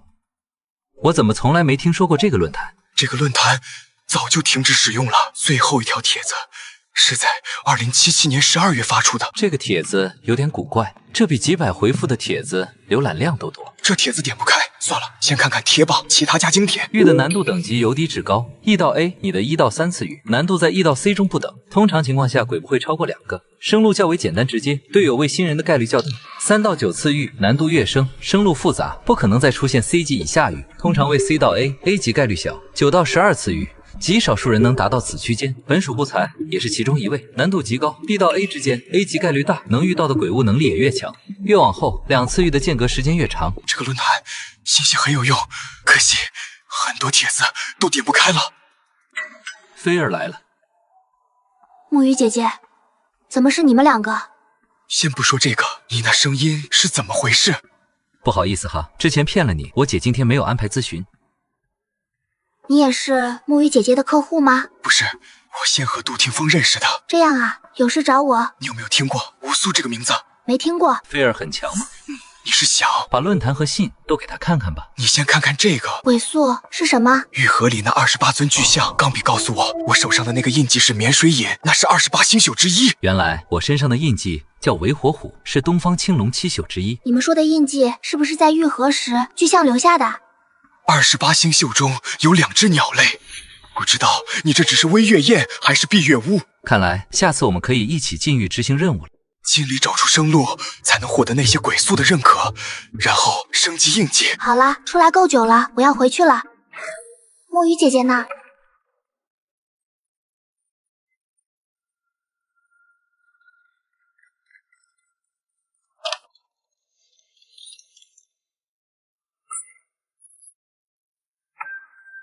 木鱼姐姐，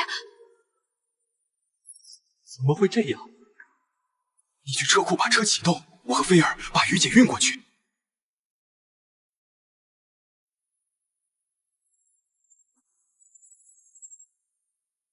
等等，有什么事都会说，现在赶紧去医院。我又要进狱了。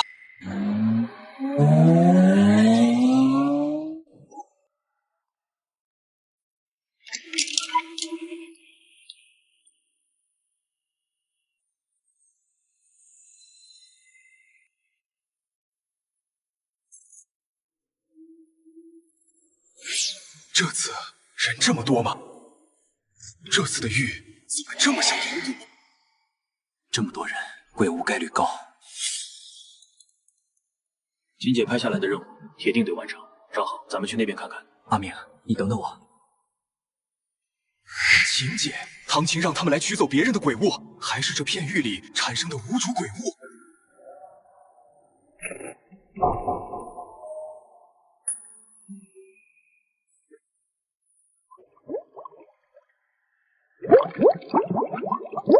这是活物还是雕像，还是鬼？他肚子里有东西。是鬼。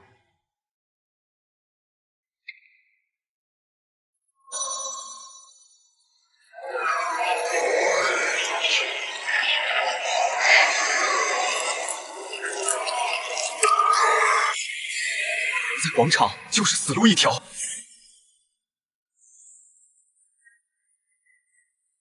里面的鬼恶意极大，一旦触犯禁忌必死。那么这一次的禁忌是什么？这是一条倒着的 L 型通道。这里的黑不像是普通观赏灯，更像一种奇怪的物质。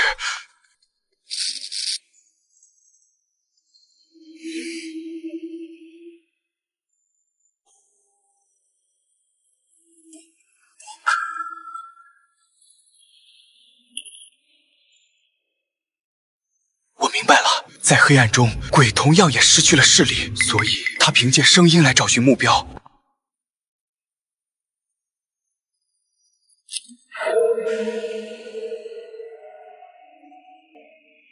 怎么会这样？我触犯了什么禁忌？要亮灯了，鬼即将睁眼。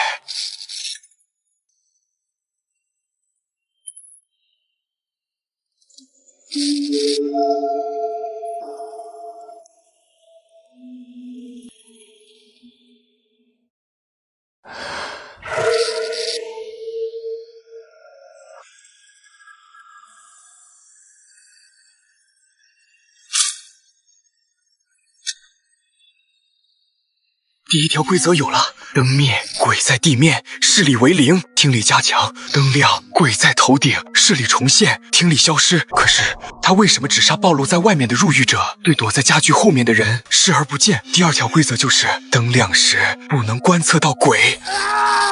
这不就是三不猴吗？非礼勿视，非礼勿听，非礼勿言。这赐予的指引就是不看、不听、不说。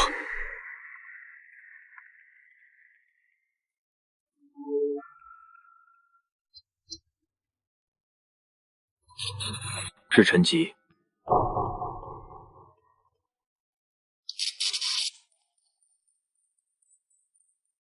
反正你都要死了，赶紧把鬼物交出来。上次那男的被我们坑了之后，居然还能爬出去，笑死我了！你记不记得他的样子？腿都没了，跟个被斩断一半的蠕虫一样，滑稽的要命。他应该是还想着要把线索给他那新人小女友说吧。不知道那女的最后活下来没？还真得感谢她。对了，她叫什么来着？好像叫慕容晴。没想到慕容晴死法跟她男朋友一样。来不及躲到躲避物后面了。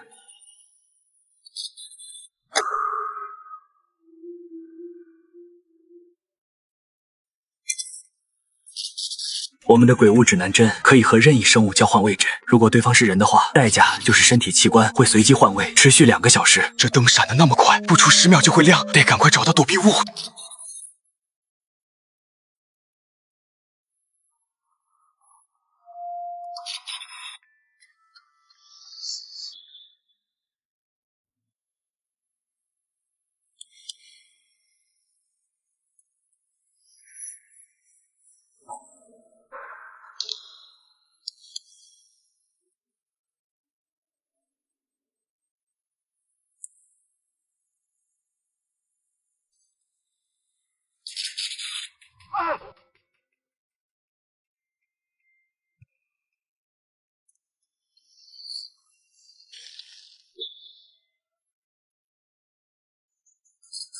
妈的，要不是为了防止不测，再用到指南针，早把这个累赘丢半路了。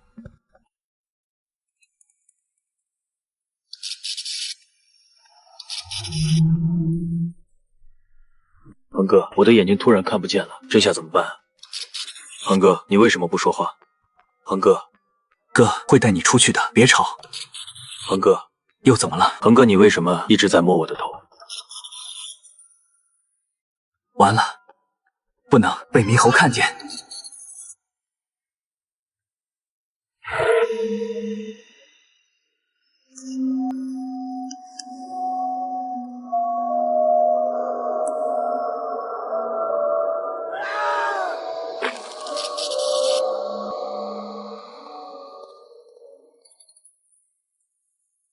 是门。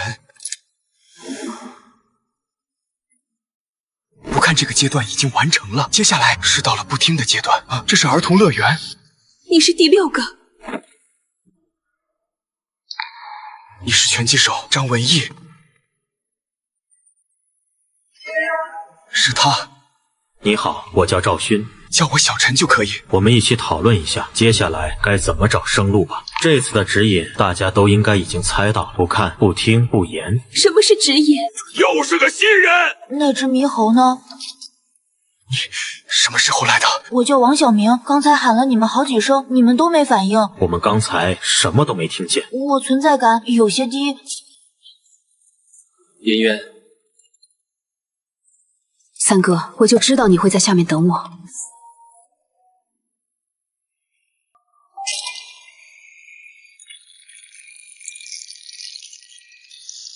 要开始第2关了。那只猕猴要砸下来了。根据文明传话，最后一个传错的人死亡。每轮游戏结束后休息3分钟。传话游戏吗？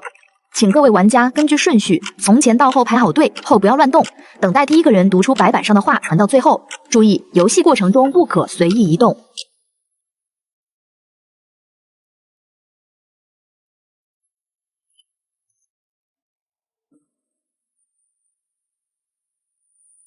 糟糕，看到的话根本无法说出来，这个怎么办？张恒为了保命，应该不会说出错的句子。至于那个红发男，我们中有8个人，我们中有8个人。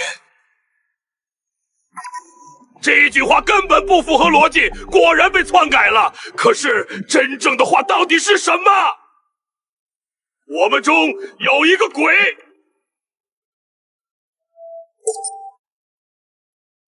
我们中有8个鬼，这是赵勋的原话，我改了，这下对了吧？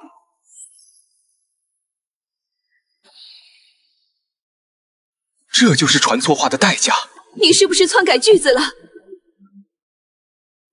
我什么都没改，我发誓，我听见什么就给秃头传了什么，一个字都没动。你倒是说说，你给他到底传的什么话？我听到的和我说的都是一句话，我们中有8个人。这确实是我传给你的话，不过这依旧无法证明你没有撒谎。我听见的也是这句。张文义，白板上是不是这样写的？与其怀疑赵勋，为什么不怀疑鬼把话改了呢？我要是撒谎，就死全家。我跟秃头之前根本不认识，没必要害他吧。而且我也想活下去啊。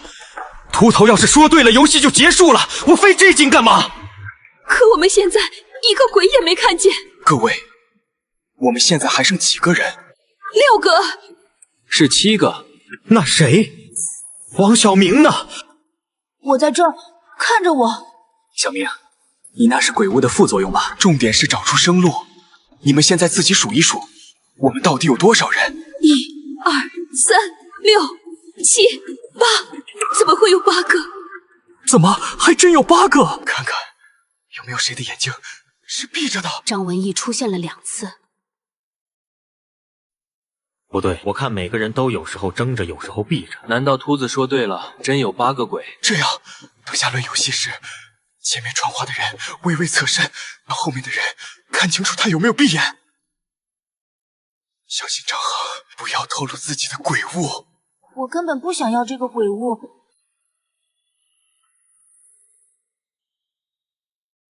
你为什么不说话？一个是，一个断了腿。是这样啊。一个是娃娃。不对，刚才红发男口型不像这个，到底是娃娃还是玩偶？一个是玩偶。怎么死的不是陈吉？这蠢货居然私自篡改传话。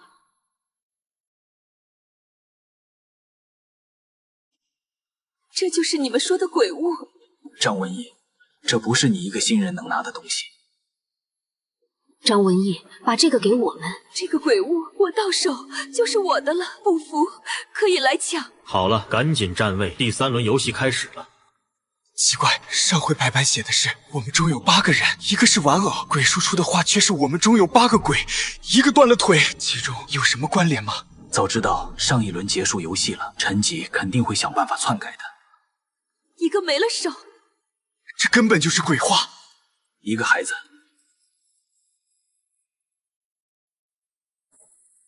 你听到的到底是什么？一个是傻子，他在骗我。他传的是正确的句子。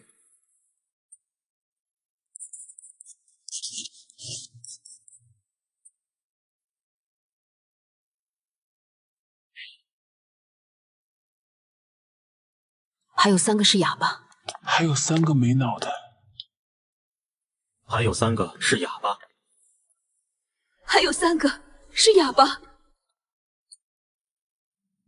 还有3个是哑巴。谢了。原来是这样，不听的意思是不要听信游戏规则。这个红发男猜到了规则不用听吗？如果有的话，他为什么不保住张衡？从这下去，应该就是不言的阶段了。这一口下去。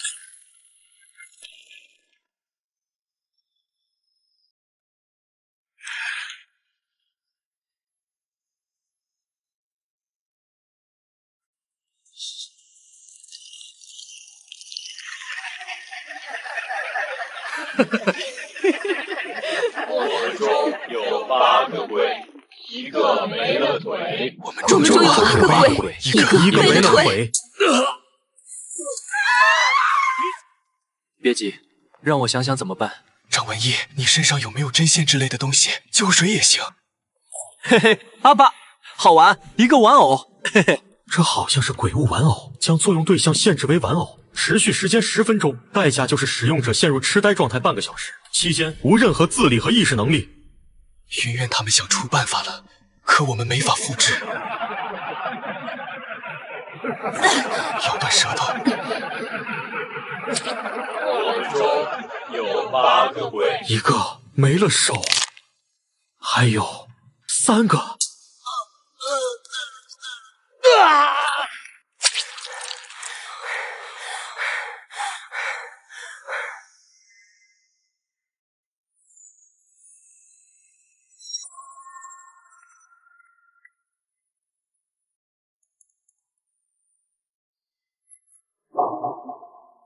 是，那你为什么还要继续？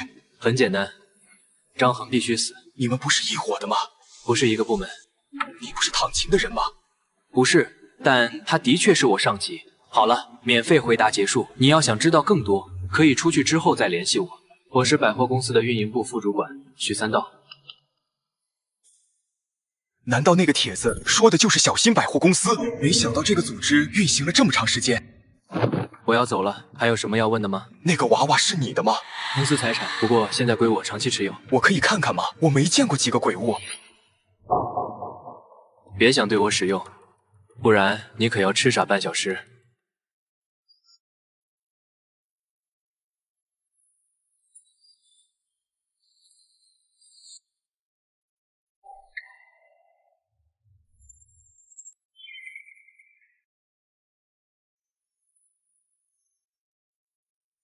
你利用钢笔改写命运，就是为了让那个布娃娃把这个猕猴变成娃娃吗？不然呢？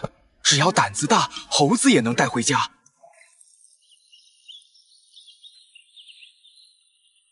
鬼物三不猴，极高程度加强视听功能，维持时间10分钟，一个玉仅可使用3次。任意感官被加强时，另一感官会完全失灵。给你找了个同伴，以后别闹了啊，安静点。这些巨像到底在这里持续了多久？玉又是从什么时候开始拉人进去的？玉的起源又是因为什么？印记进化了。你在做什么？我测试一下它会不会动。测试完了，别欺负它了。给你脸了。不知道木鱼姐姐怎么样了？唉，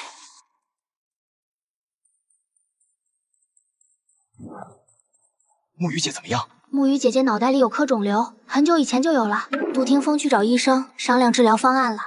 对了，你之前跟我说的那个论坛，我告诉左先生了。都打不开了，告诉他又能怎样？左先生有办法修复，他以前好像是搞电脑的，后来被优化了才开的出租车。要不我拉个群？好啊。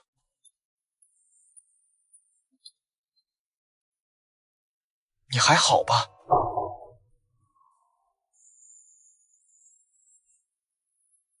我的运气一直都很好，为什么我的好运没法救回他？你带钢笔了吗？我有件事想问问的。忘家里了？你是想问那个赌局？我和那位给了我这枚筹码的人打了一个赌。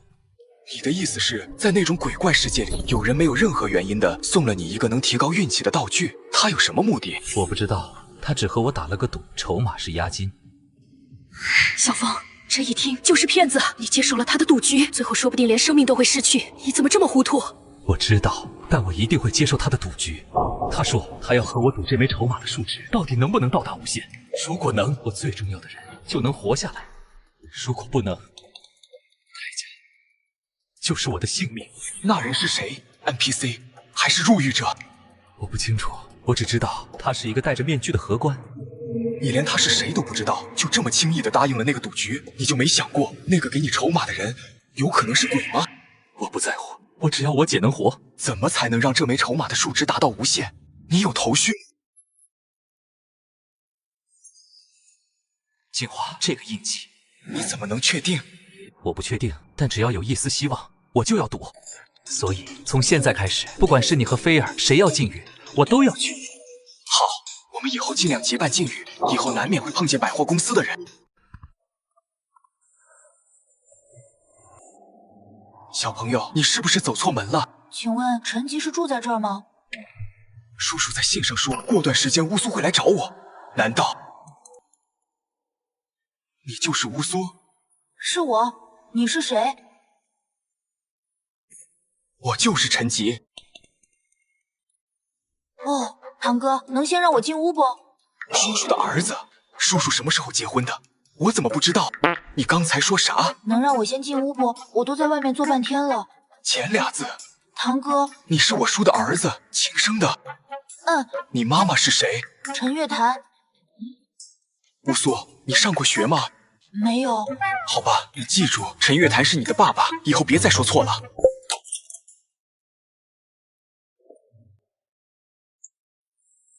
之前你爸爸说你见到我在一个河里漂流，这是真的吗？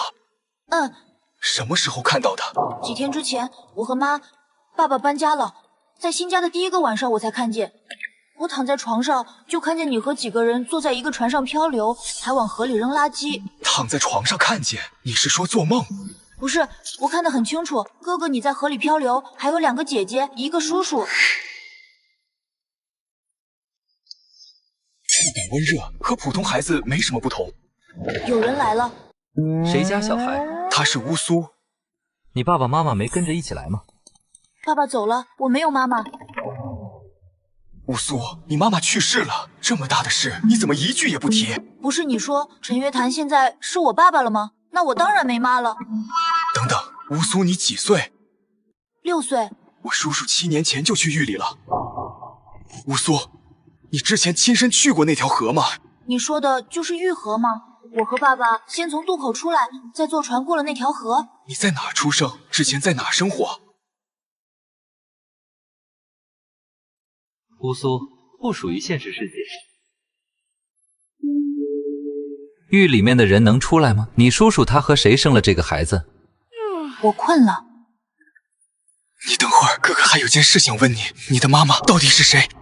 我都说了，是陈月潭，我记得一清二楚。那一天，我听见……哪一天？我和爸爸搬家的前一天啊，我听见有人在对我说：“你该出来了。”但是我被困在一个地方，很黑，湿乎乎的，我什么也看不清楚。于是我就问：“你是谁？”那个声音说：“他叫陈月潭。”然后呢？我使劲的想出去，可是我一动就听见他在惨叫。接着他就告诉我说：“让我别动。”我听见刀滋啦滋啦的声音，还有股血的味道。然后呢？然后我就被拽出去了。出来后，他就让我直接喊他陈月潭，还给我起了个名字乌苏。你是人还是鬼？他是你叔叔那一次狱的生路，你只要知道这个就够了。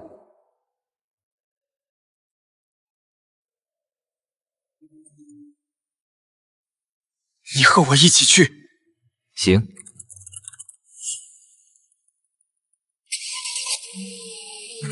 你们约在哪里？普新区的一家咖啡馆。不过最终目的地是另一家电影院。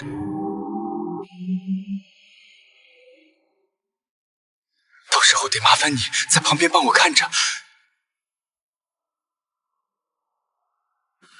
如果有异常，就给我发消息。没问题。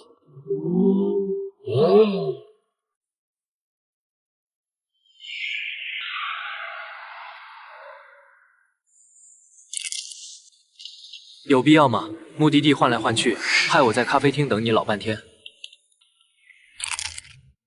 你找我到底想说什么？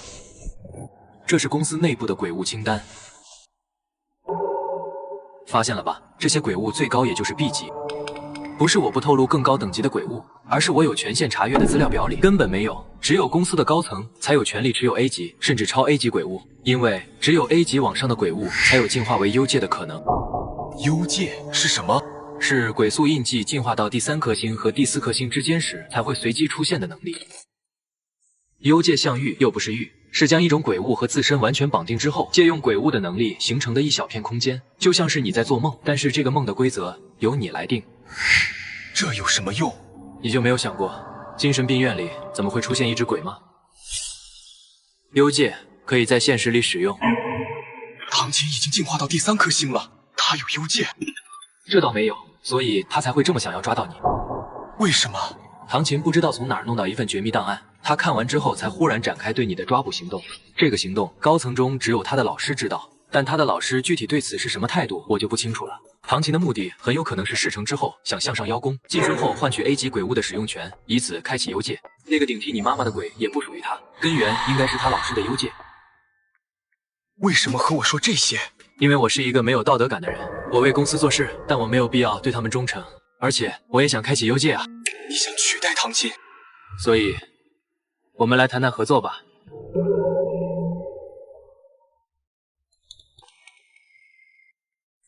我知道了，至于合不合作，等我考虑一下。所以你想跟他合作？对大家都有利，何乐不为？先回去吧，我们该准备参加下一个域了。陈吉，你会答应的。